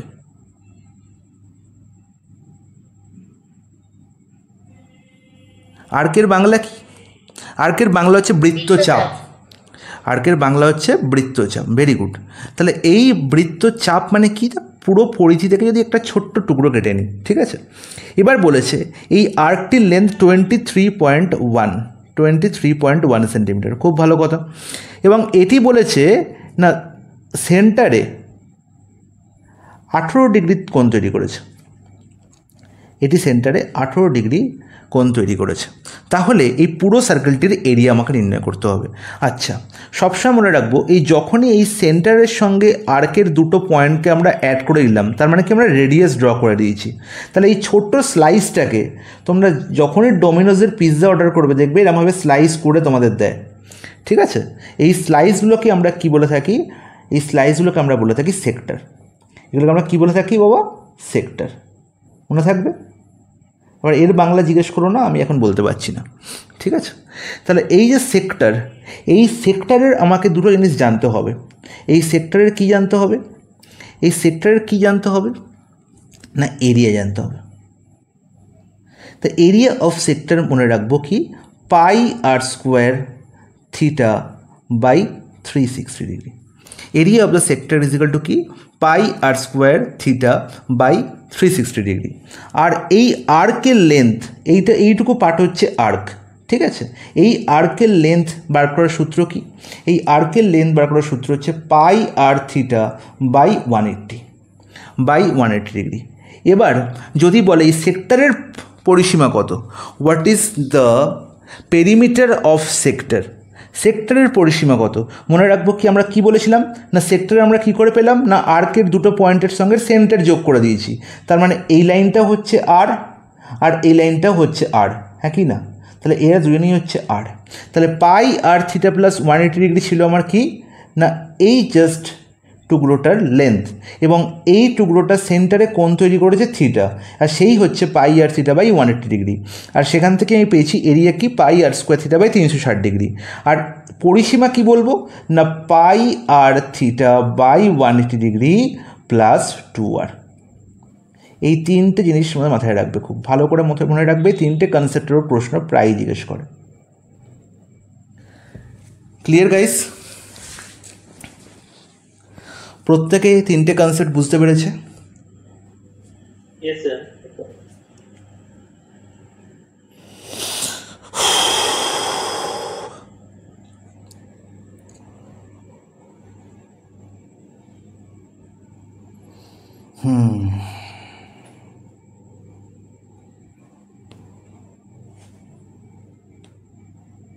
চলো, তাহলে এবার আমি যে এতক্ষণ গল্প বললাম, গল্প বলা শেষ। এবার এই গল্পগুলোর মধ্যে থেকেই কোনো একটা গল্প নিয়ে আমাদের কী হবে, অঙ্কে এগোতে হবে। এবার অঙ্কে চলে আসে, আমি মুছছি। এবার সবাই স্ক্রিনশট নিয়ে নিয়েছো তো? মুছে গেলাম। এবার অঙ্কে কি বলেছে দেখি। অঙ্কে বলা হয়েছে যে একটি আর্ক যার লেন্থ বলা হয়েছে কত না 23.1, সে কী করেছে না সেন্টারে 18 ডিগ্রি কোণ তৈরি করেছে। খুব ভালো করেছে।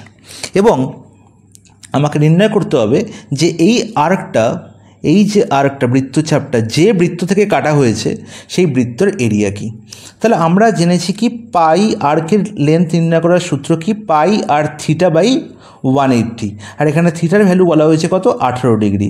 তাহলে পাই আর 18/180 ডিগ্রি ইজ ইকাল টু কত না 23.1। এনি ডাউট বলবেন না, কোনো ডাউট নেই, আপনি একদম ঠিক বলেছেন। আর এই 18 আর 180 ডিগ্রি কেটে কুটে কত হবে না 10 হবে। তাহলে পাই আর এর ভ্যালু কত পেলাম না পাই আর এর ভ্যালু পেলাম 231 ইন্টু 10 মানে 23.1 ইন্টু 10।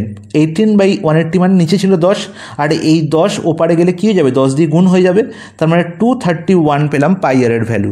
তাহলে পাই এর ভ্যালু হচ্ছে 22-এর 7, তার মানে আর এর ভ্যালু কত হবে না 231 ইন্টু 7/22। বলবে হ্যাঁ দাদা একদম ঠিক, কোনো ডাউট নেই। আর 231 হচ্ছে 11 দিয়ে কাটাকুটি যায়, 2 + 1 3, তাই তো? তাহলে 11 দিয়ে কাটাকুটি গেলে ওপরে কত পড়ে থাকবে না 11 × 2 = 22, আর এখানে কত 11 × 11 21 পড়ে থাকছে, এখানে নিচে দেখতে 2, তার মানে 21 ইন্টু 7/2 হয়ে যাবে আর এর ভ্যালু। 21 ইন্টু 7/2 হয়ে যাবে আর এর ভ্যালু। তাহলে আর এর ভ্যালু যখনই পেয়ে গেছি, আমার নির্ণয় করতে হবে কার ভ্যালু, আমার নির্ণয় করতে হবে বৃত্তটির এরিয়া, তার মানে পাই আর স্কোয়ারের ভ্যালু আমাকে নির্ণয় করতে হবে। আর পাই আর স্কোয়ার মানে কি বলবো না কি বলবো 22-এর 7 ইন্টু আর এর ভ্যালু কত 21 into 7/2 into 21 into 7/2। Okay guys, বলবে হ্যাঁ একদম ঠিক। এখানে 7 ক্যান্সেল আউট হয়ে গেল, 2 22 11 পেয়ে গেলাম, আর কাটাকুটি যাচ্ছে না। তাহলে এবার কি আমায় গুণ করতে হবে না, বলবো কোনো গুণ করার দরকার নেই। আমি দেখতে পাচ্ছি এই পুরো সংখ্যাটির মধ্যে কোথাও এখানে লেখা নেই 2 দশমিক স্থান অবধি ভ্যালু নির্ণয় করো, 3 দশমিক স্থান অবধি ভ্যালু নির্ণয় করো, এরকম কোনো ব্যাপার নেই। তার মানে এখানে অ্যাপ্রক্স ভ্যালু গল্প নেই, ডাইরেক্ট আমার কি হবে ভাগ যাবে, তাই তো? তার মানে আমি ডাইরেক্ট আনসার, এই সবকটা ভ্যালুকে আমরা P/Q আকারে র্যাশনাল নাম্বার, এই প্রত্যেক নাম্বার কি র্যাশনাল নাম্বার। তার মানে আমি এখানে বলতে পারি যে এই প্রত্যেকটার অপশানের মধ্যে এমন একটি অপশান আমার আনসার হবে যে 7 দিয়ে পুরোপুরি ভাগ যায় এবং 11 দিয়েও পুরোপুরি ভাগ যায়। Am I correct or not? তাহলে আমাকে 7 অথবা 11 যদি আমি কি করি ডিভিসিবিলিটি চেক করি, তাহলেই আমার আনসার পেয়ে যাব। ঠিক আছে, এতক্ষণ যে তোমাদের গল্প বললাম এই গল্পটা জাস্ট তোমাদের বোঝানোর জন্য, আর কিছুই নয়। তাহলে দেখো আমরা 11 ডিভিসিবিলিটি আগে চেক করি, কারণ 11 ভদ্রলোক খুব ভালো। তাহলে দেখি 11 ডিভিসিবিলিটি চেক করে অড প্লেস আর ইভেন প্লেসে যে সংখ্যাগুলো বসে আছে তাদের সাম করবো, ডিফারেন্স নির্ণয় করবো। যদি 11 মাল্টিপল হয় বা 0 হয় তাহলে আমি বলে দেবো কি সংখ্যাটি পুরোপুরি 11 দিয়ে ভাগ যায়। তাহলে 1 + 9 10 + 8 18, আর এই +0 কোনো ভ্যালু নেই। ঠিক আছে, প্রত্যেকটার লাস্টে +0 আছে, তাই এই +0কে না কাউন্ট করলেও হবে। ঠিক আছে, তাহলে 1 + 9 10 + 8 18, আর বাকি কি পড়ে থাকে 6 আর 7 13 আর 5 18, তার মানে 18 - 18 0 হয়ে যাচ্ছে। তার মানে ফার্স্ট অপশানটি আমার কি হতে পারে আনসার হতে পারে, ফার্স্ট অপশানটি আমার আনসার হতে পারে কিন্তু হবেই আমি বলতে পারবো না। নেক্সট অপশানে চলে যাই। এরপরের যে ঘটনা দেখো 1 + 9 10 10 + 8 18, এ তো 18ই রইল, বাকি কি না 6 আর 8 14 আর 5 19, তাহলে 18 - 19 করলে কী হয় -1, তার মানে এই তো আনসার হতে পারে না। নেক্সট গল্প 1 + 8 9 আর 8 হচ্ছে 17 17 + 0 17, 6 আর 7 13 আর 5 18, আবার এখানে -1 হচ্ছে না। লাস্ট অপশান 1 + 7 8 + 8 16, আর এখানে দেখতে পাচ্ছি 9 আর 6 15 আর 5 20, এও আনসার হতে পারে না। তার মানে একমাত্র অপশান এ যে 11 দিয়ে পুরোপুরি ভাগ যায় এবং সেই হবে কারেক্ট আনসার, অপশান এ হয়ে গেল আমার কারেক্ট আনসার। বলো, তাহলে আমি বলেছিলাম পৃথিবীর অর্ধেক অঙ্ক কোনো ক্যালকুলেশন না করেই হয়ে যায়, তার জন্য ইউটিউবে অত ক্যালকুলেশনের জন্য কোনো ভিডিও দেখার প্রয়োজন নেই। শুধু সঠিক অ্যাপ্রোচ, নাম্বার সম্বন্ধে সঠিক জ্ঞান, নাম্বার সিস্টেম ডিভিজিবিলিটির উপর ঠিকঠাক দখল থাকলে অর্ধেক অঙ্ক এমনিই করে দেওয়া যায়। বোঝা গেছে বন্ধুরা? হ্যাঁ sir. Next question, one of the easiest question, tan π/6 plus 6 π/6 equal to X হলে এক্সের ভ্যালু নির্ণয় করো। আচ্ছা, π/6 মানে আমরা কী জানি 30 ডিগ্রি, তাই তো? 6 180/6, তাহলে tan π/6 এর ভ্যালু কত না tan 30 ভ্যালু হয় 1/√3। আর sec π/6, আচ্ছা sec π/6 মানে sec 30 ডিগ্রি, তাই তো? তাহলে sec 30 মানে কি 1/cos 30 ডিগ্রি। cos 30 ভ্যালু কত হয় না কত cos 30 ভ্যালু √3/2, তার মানে 2/√3 হয়ে যাবে sec π/6 এর ভ্যালু। আর 1/√3 আর 2/√3 যোগ করলে কি হবে না 3/√3, আর 3/√3 মানে কত √3, আর এক্সের ভ্যালু কত বেরোলো না √3। অপশন এ হয়ে গেল কারেক্ট আনসার। দেখো এই ধরনের প্রশ্ন আমাদের পরীক্ষায় থাকবে। নেক্সট প্রশ্ন, what is the whole surface area of a cone of base radius 6 centimetre and height 8 centimetre? যারা লাস্ট 3 ক্লাস দেখেনি তারা অবশ্যই গিয়ে ক্লাস দেখবে, কোণের পুরোপুরি কনসেপ্ট বুঝিয়ে দিয়েছি আমি। বলবে দাদা হ্যাঁ স্যার, কোনো আপনি ভুল কথা বলেননি।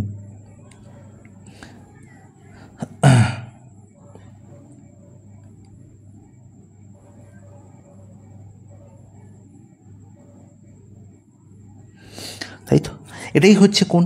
এবং আমি বলেছিলাম এটাই যে কোণের হাইট, এটি যদি হাইট হয় আর এটি যদি রেডিয়াস হয়, আর এই লাইনটিকে আমরা বলে থাকি এল, তাই তো?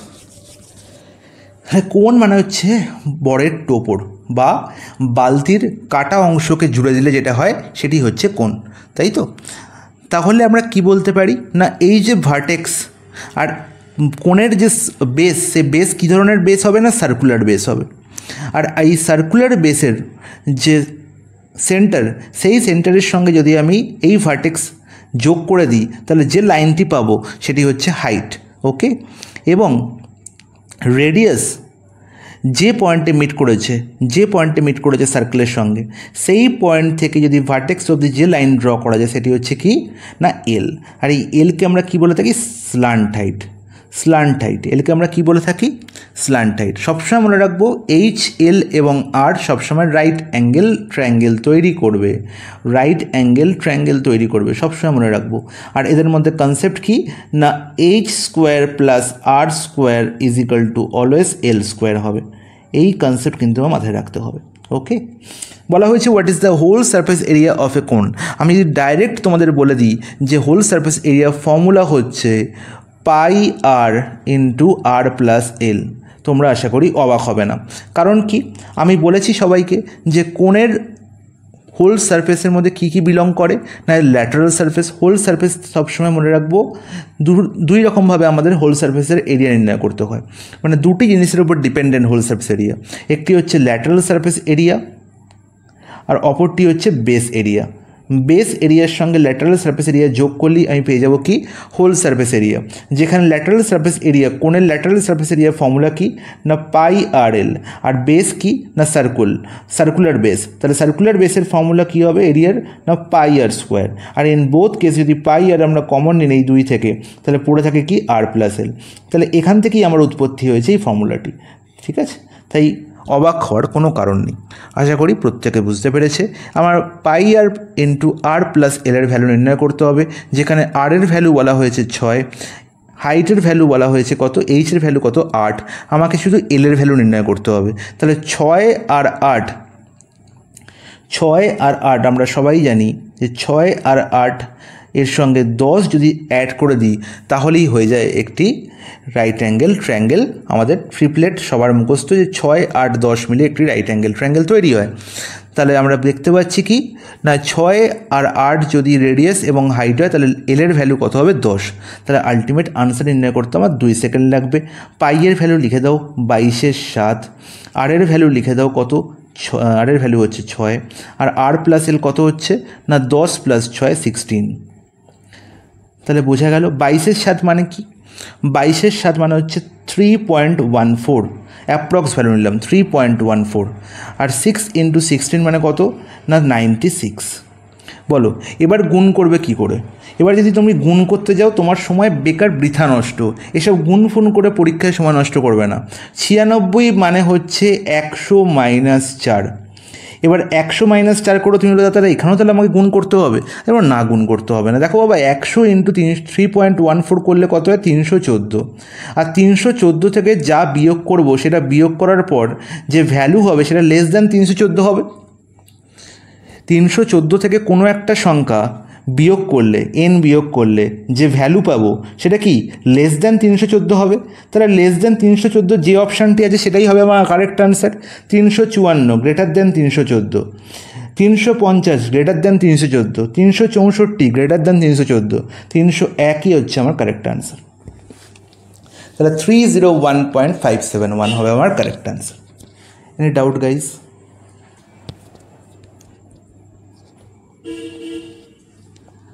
Guys, any doubt? না না স্যার বুঝেছি। শুধু বুঝেছো নাকি এবার অঙ্ক করতে মজা লাগছে? বলো। না স্যার পুরো ক্লিয়ার, ক্রিস্টাল ক্লিয়ার তো? হ্যাঁ স্যার। তাহলে তোমরা যখন মক দিতে এরমভাবে কি আনসার করতে? কি ঐশী ম্যাডাম আপনি তো এরম, আপনি কি অনেকগুলো মক দিয়েছেন, বলুন এরমভাবে কি আনসার করতেন আপনারা যখন মক দিতেন ঘরে?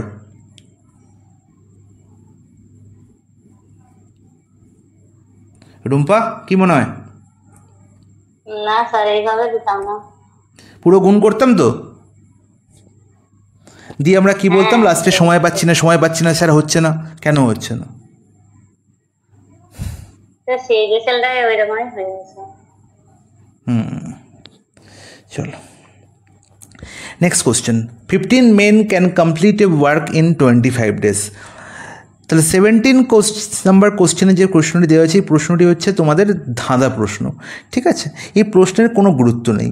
দেখো প্রশ্নে বলা হয়েছে 15 জন পুরুষ একটি কাজ করছে 25 দিনে, খুব ভালো কথা।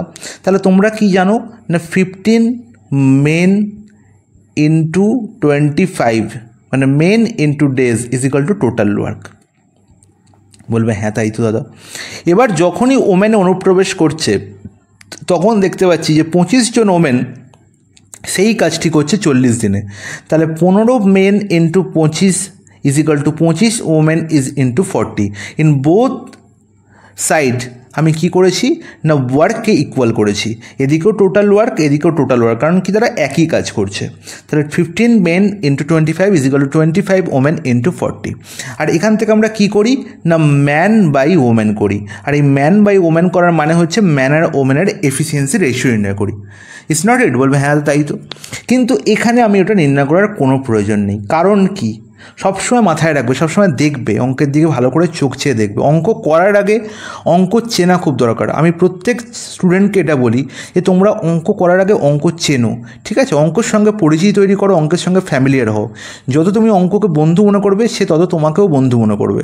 দেখো যে 15 জন মেন এখানেও কাজ করছিল, আলটিমেট ফাইনাল যে দিন সংখ্যা বার করতে বলেছে যাদের একসঙ্গে কাজ করার, সেখানেও কিন্তু 15 জন মেনই কাজ করছে, সেখানে কিন্তু নাম্বারের কোনো হেরফের হয়নি। তার মানে এফিসিয়েন্সি তো সেমই আছে। তাহলে 15 মেন 25 দিনে কাজ করছিল, এখানেও 15 মেন আছে, এবং 25 ওমেন দেখো এখানেও আছে। তাহলে 25 ওমেন আমাকে ইন্ডিভিজুয়াল কত দিনে কাজ করছে সেটাও দেওয়া ছিল। তার মানে 15 মেন 25 ওমেন, এখানেও 15 মেন 25 ওমেন। তাহলে 15 মেনের জায়গায় আমি শুধু এ লিখে দিই, তাহলে আমি কি বলবো? এ একটি কাজ করতে 25 দিন লাগে, 25 ওমেনকে বি লিখে দিলাম, বি এর সেই কাজটি করতে 40 দিনে লাগে। আর 15 মেন অ্যান্ড 25 ওমেন মানে এ এবং বি একসঙ্গে করলে কাজটি কত দিনে লাগবে? ব্যাস, অঙ্কে আর কী আছে বলো? এ একটি কাজ করছে 25 দিনে, বি একটি কাজ করছে 40 দিনে। তাহলে এ আর বি একসঙ্গে কাজটি করতে কত সময় লাগবে? 25 ইন্টু 40 বাই 25 প্লাস 40 মানে 65। 5 5 65, 5 13 65। তার মানে 200/13, 200/13 ইজ দ্য কারেক্ট আনসার। বোঝা গেল প্রত্যেকের? বলো কারুর কোনো ডাউট? 200/13 করলে কত হবে? 15 ইন্টু 13 হচ্ছে 195, 195 প্লাস 5 200। অপশন এ হবে কারেক্ট আনসার। বলো কেউ কি এই অঙ্কটা কিরম ভেবেছিল?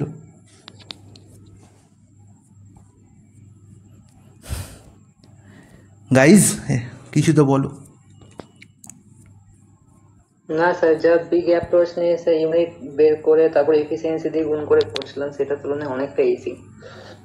তাহলে আমি লক্ষ্য দেবো কোথায় না ফাইনাল মেন আর ইনিশিয়ালি কতজন মেনের আমার গল্প বলা আছে, ঠিক আছে।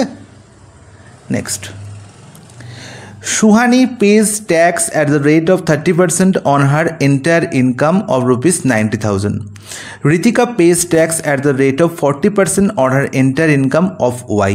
Y এর ভ্যালু আমার জানতে চেয়েছে। If the overall tax rate on their combined income, তাহলে combined income মানে কি?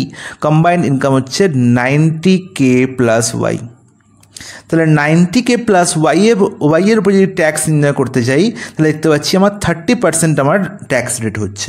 তাহলে যখনই এই 90K প্লাস ওয়াইয়ের কনসেপ্ট আছে তখনই আমার বুঝে নিতে হবে এখানে অ্যালিগেশন ছাড়া কিচ্ছু নেই। তাহলে আমাকে যেটা ভাবতে হবে অ্যালিগেশন করার আগে সেটা হচ্ছে আমি কি নির্ণয় করছি, কাকে নিয়ে অ্যালিগেশন করছি, ঠিক আছে। আমি নির্ণয় করছি কি না ইনকাম, কাকে নিয়ে অ্যালিগেশন করছি রেট পার্সেন্টেজ, ঠিক আছে। তাহলে আমার এই দুটো জিনিস মাথায় রাখতে হবে। রেট পার্সেন্টেজ দেখতে পাচ্ছি প্রথম for the first Suhani, in the case of Suhani তার 30% হচ্ছে ট্যাক্স রেট। ট্যাক্স ক্যালকুলেট করা হয় কার ওপর না ইনকামের ওপর। তাই জন্যই আমি বললাম যে দুটি গল্প আমাকে ভাবতে হবে যে কার উপর আমি ট্যাক্স রেট নির্ণয় করছি এবং কি আমাকে নির্ণয় করতে হবে, ঠিক আছে। তাহলে 30% আমরা দেখছি tax rate in the case of Suhani, okay, এবং যার ইনকাম বলা হয়েছে 90K, এবং ঋতিকার হচ্ছে ট্যাক্স রেট কত 40%, এবং যার ইনকাম হচ্ছে ওয়াই।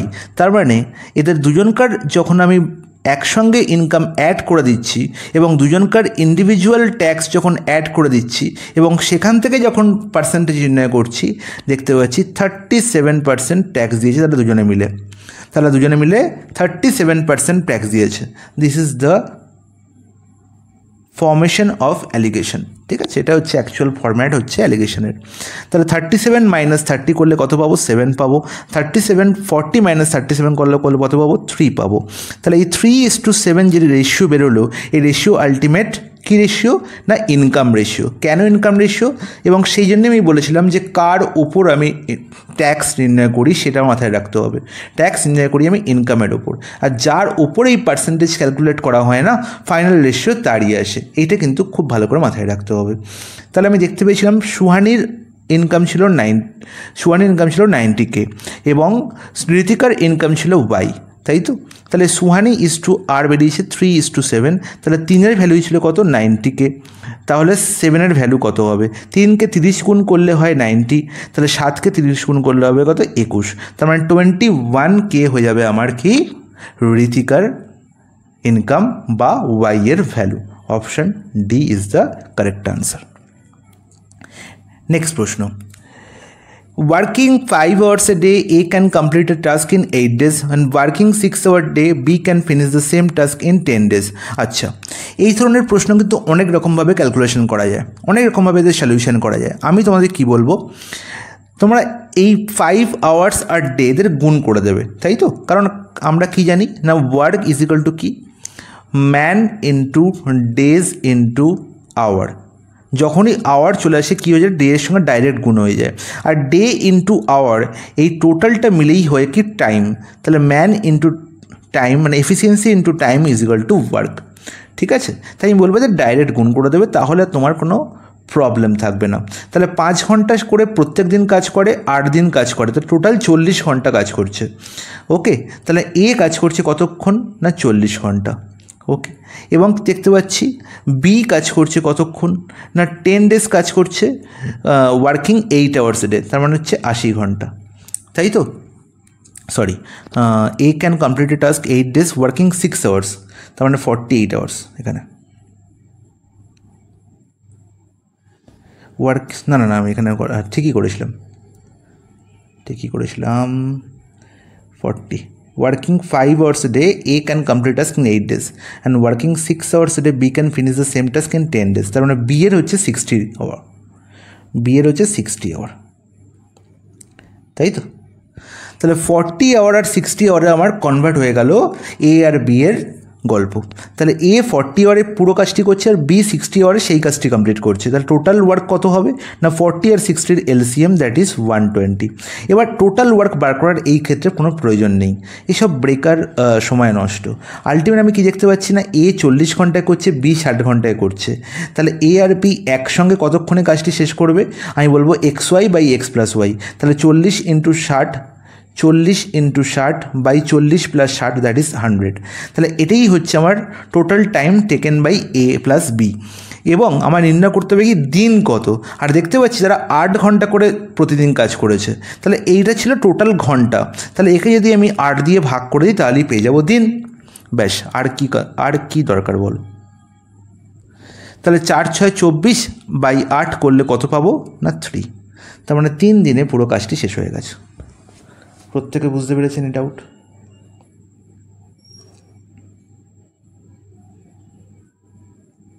Guys any doubt?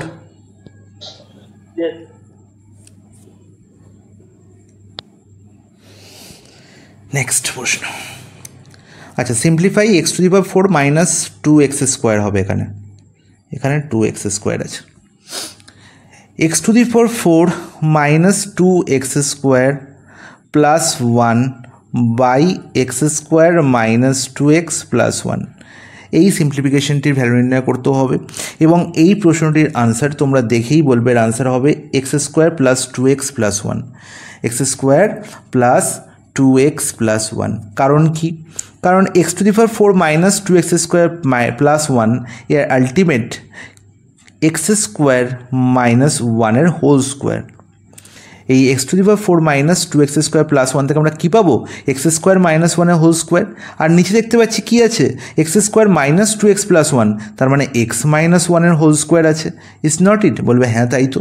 তাহলে x² - 1কে আমরা কি লিখতে পারি না x + 1 × x - 1, তাই তো। আর x + 1 × x - 1 এর হোল স্কোয়ার আছে, মানে x + 1 এর হোল স্কোয়ার আর x - 1 এর হোল স্কোয়ার আর x - 1 এর হোল স্কোয়ার আর x - 1 এর হোল স্কোয়ার কী হলো, ক্যান্সেল আউট হয়ে গেল। পড়ে রইল খালি x + 1 এর হোল স্কোয়ার, পড়ে রইল খালি x + 1 এর হোল স্কোয়ার, এবং যার কনভার্সন কি x² + 2x + 1। Clear guys? বলবে হ্যাঁ পরিষ্কার, কোনো ডাউট নেই। নেক্সট প্রশ্ন, x - 1/x √6 হলে x⁴ - 1/x⁴ এর ভ্যালু কী হবে? আচ্ছা বলো তো আমাকে। x⁴ - 1/x⁴কে ডাইরেক্ট আমরা কি লিখতে পারি? যদি আমি তোমাদের ডাইরেক্ট ভ্যালু বলে দিই তোমরা আশা করি অবাক হবে না।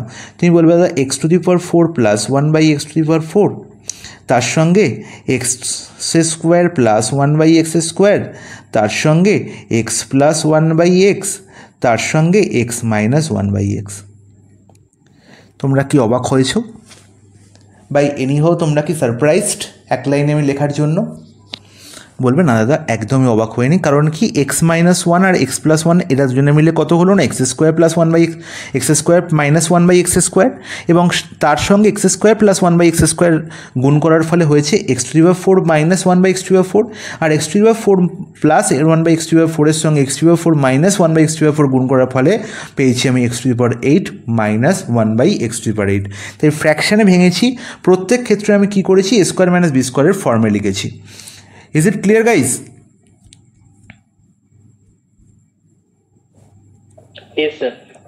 তাহলে আবার আমাকে বলো x - 1/x √6 হলে x⁴ + 1/x⁴ এর ভ্যালু কী হবে? আমরা এখানে কি করেছি পাওয়ার 2 এর আবার পাওয়ার 2 করেছি, তাই তো দুবার পাওয়ার 2 করেছি। তাহলে x - 1/x থেকে আমি x² + 1/x² প্রথমে যাব। x - 1/x = k হলে x² + 1/x² এর ভ্যালু কী হবে k² + 2, তাই তো। তাহলে x² + 1/x² এর ভ্যালু কী হবে x² + 1/x² এর ভ্যালু কী হবে k² + 2, মানে √6 এর হোল স্কোয়ার, মানে 6 + 2 কত হলো 8। এবার আমাকে বলবে x⁴ + 1/x⁴, আবার কি পাওয়ার 2।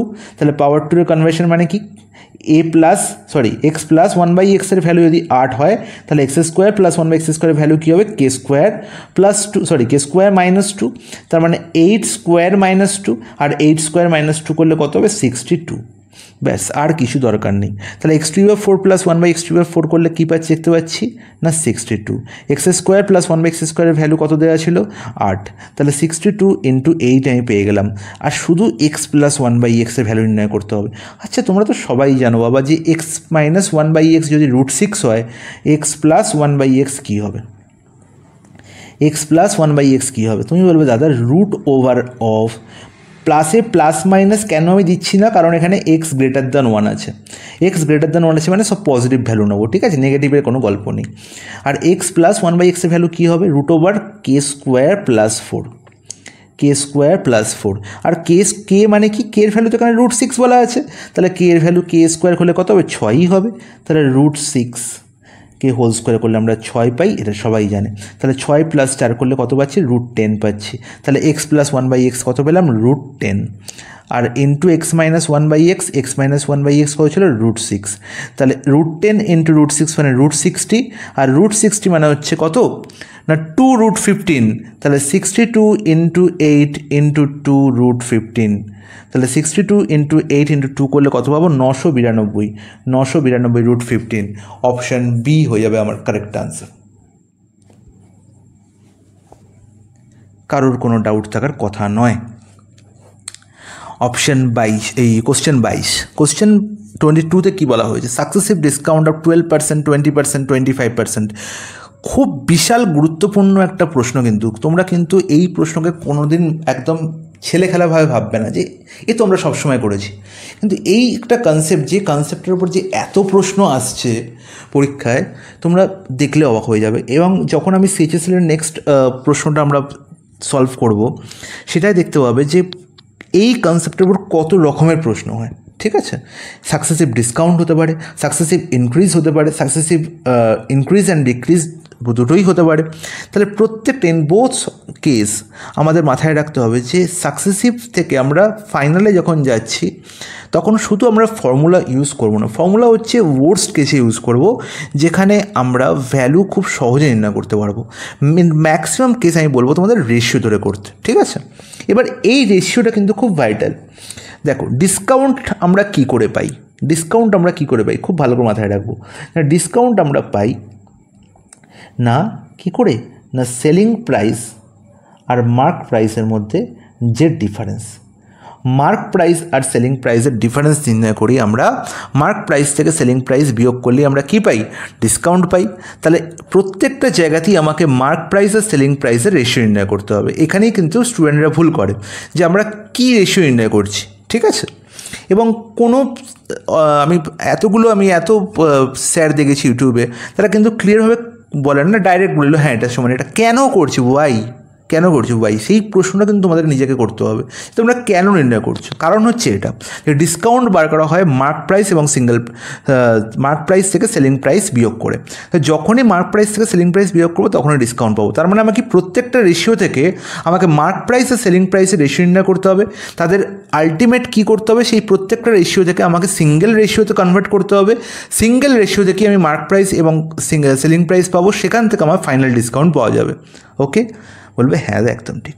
তাহলে 12% যে আমার ডিসকাউন্ট, এর ফ্র্যাকশন ভ্যালু কি না আমরা সবাই জানি 4% = 1/25, তাহলে 12% = 3/25। তার মানে 25 টাকা যদি আমার মার্ক প্রাইস হয়, 25 টাকা যদি আমার মার্ক প্রাইস হয়, তাহলে 3 টাকা আমি ডিসকাউন্ট দিয়েছি, মানে 22 টাকায় বিক্রি করেছি। তাহলে এই যে 12% থেকে আমি কী পেয়ে গেলাম না মার্ক প্রাইস আর সেলিং প্রাইসের রেশিও পেয়ে গেলাম।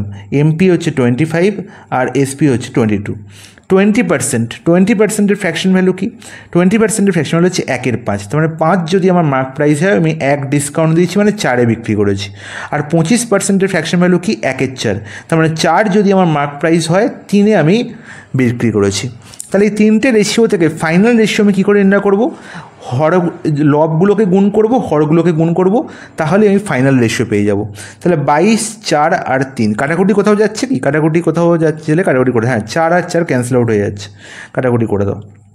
তাহলে আলটিমেট কী হচ্ছে না 22 3 66 আর 25 5 125, 25 5 125। তাহলে 125 আর 66 এটাই হচ্ছে কি না final ratio of SP and MP. তার মানে যদি 125 টাকা আমার কি হয়, মার্ক প্রাইস হয়, আমি 66-তে বিক্রি করেছি, তাহলে কত ডিসকাউন্ট দিয়েছি বাবা?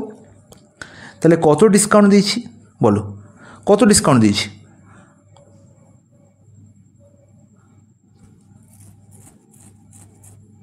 বলো, সব কথা কেমনি বলো তো।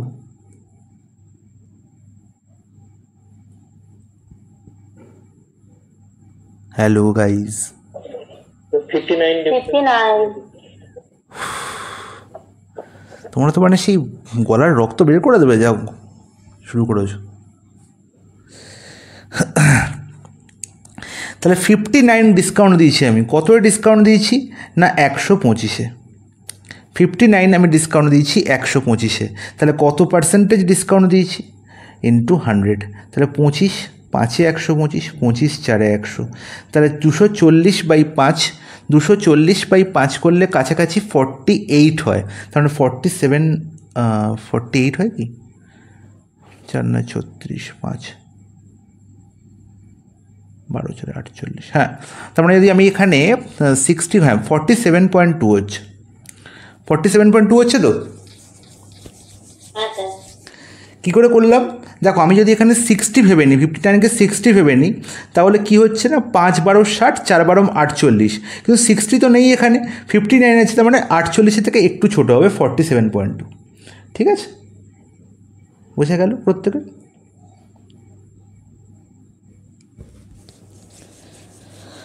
প্রত্যেকে বুঝতে পেরেছে? নেক্সট প্রশ্ন, sign theta is equal to 4/5 হলে ট্যান থিটা মাইনাস কট থিটা ভ্যালু নির্ণয় করো। বলো, এর থেকে সোজা প্রশ্ন আর কী হতে পারে? Sine theta is equal to 4/5, কারণ আমরা সবাই জানি sine theta is equal to কী হয় না লম্ব বাই অতিভুজ। তাহলে লম্ব যদি 4 হয়, অতিভুজ যদি 5 হয়, ভূমি হবে 3, তাই তো। তাহলে ট্যান থিটার ভ্যালু কী হবে না লম্ব বাই ভূমি, তার মানে 4/3। কট থিটার ভ্যালু কী হবে না 3/4। তাহলে আলটিমেট কী হলো না 4 4 16, 3 3 9, তাহলে 16 থেকে 9 বিয়োগ করলে আমরা কী পাবো 7, তাহলে 7/12 হয়ে যাবে আমার correct answer, option C. Next প্রশ্ন, Ram sells a suitcase to Mohan at 20% profit. Mohan sells it Sam at 40% profit. এখানে if হবে, if Sam pays 1430 for it, then price at which Ram bought it is. খুব ভালো প্রশ্ন।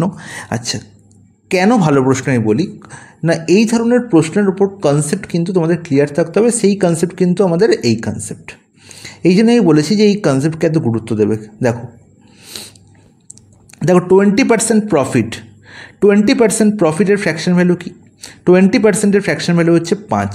তার মানে 5 যে জিনিসটার কস্ট প্রাইস, সেই জিনিসটার উপর আমি 1 প্রফিট করছি, তার মানে আমি 6-এ বিক্রি করছি, তাই তো। আর এই যে SP/CP এর মানে কি না, জিনিসটার ভ্যালু যদি প্রথমে n থাকে, তার মানে রাম যদি n টাকায় ওই সুটকেসটি কিনে থাকতো, তাহলে সেই n টাকার ভ্যালুটা এখন 6-এর 5 গুণ হয়ে গেছে। ঠিক আছে, যে জিনিসটার ভ্যালু ছিল n, সেটা এখন 6-এর 5 গুণ হয়ে গেছে। ওকে, তাহলে এই যে 6-এর 5 গুণ করে যে ভ্যালু পেলাম, সেই ভ্যালুটি হচ্ছে মোহনের কি কস্ট প্রাইস। এবার মোহন আবার সেল করছে কাকে না শ্যামকে, তখন আবার 40% সে প্রফিট করছে। তাহলে 40% প্রফিটের আমি যদি ফ্র্যাকশন ভ্যালু নির্ণয় করি, তাহলে কী বলবো 40% ইজ ইকুয়াল টু কি না 20% ইজ ইকুয়াল টু যদি 1-এর 5 হয়, তাহলে 40% মানে হবে 2-এর 5। তাহলে 5-এর জিনিস 7-এ বিক্রি করছে। মোহন কি করছে 5-এর জিনিস 7-এ বিক্রি করছে। তার মানে আলটিমেট মোহনের সেলিং প্রাইস কত হলো না n ইন্টু 6/5 ইন্টু 7/5। তার মানে আলটিমেট যে জিনিসটার ভ্যালু n ছিল, এখন সেটা হয়ে গেল n ইন্টু 6/5 ইন্টু 7/5, এবং তার ভ্যালুই বলা আছে 1430। তার ভ্যালুই বলা হয়েছে 1430। তাহলে একটু আমি এটাকে ভালো করে বুঝিয়ে দিই। দেখো, যে জিনিসটার ভ্যালু ছিল n, সেটা প্রথমে 6-এর 5 গুণ হলো। প্রথমে কত হলো 6-এর 5 গুণ হলো, এবং 6-এর 5 গুণ করে যে ভ্যালু পেলাম, তাকে আবার 7-এর 5 গুণ করা হচ্ছে। তাকে আবার কত গুণ করা হচ্ছে না 7-এর 5 গুণ করা হচ্ছে, এবং তার ফলে লাস্ট ভ্যালু আমি পাচ্ছি কত 1430। তাহলে আমি যদি এই 1430 থেকে এই জায়গায় ফিরে যাই, এই জায়গায় এই জায়গাটা কি না, এই জায়গাটা হচ্ছে আলটিমেট মোহনের কস্ট প্রাইস, মোহনের কস্ট প্রাইস। তাহলে মোহনের কস্ট প্রাইসে ফিরে যেতে চাই আমি কী করবো, নাকে 5-এর 7 গুণ করে দেবো, 5-এর 7 গুণ করে দেবো, তার মানে 1430 ইন্টু 5-এর 7 হয়ে যাবে মোহনের কস্ট প্রাইস, মোহনের কস্ট প্রাইস। এবার এখান থেকে যদি আমার এনে ফিরে যেতে হয়, মানে কি রামের কস্ট প্রাইসে ফিরে যেতে হয়, তাহলে আমি কী করব, 6-এর 5 গুণ করে আমি এই স্থানে পৌঁছেছিলাম, তাহলে 5-এর 6 গুণ করলে আমি এনে পৌঁছে যাব। তাহলে এন ইজ ইকাল টু কী হবে না 1430 ইন্টু 5-এর 7 ইন্টু 6-এর 5। আশা করি প্রত্যেকে বুঝতে পেরেছে, কোনো ডাউট? সরি 6-এর 5 না 5-এর 6, উল্টো করতে হবে না।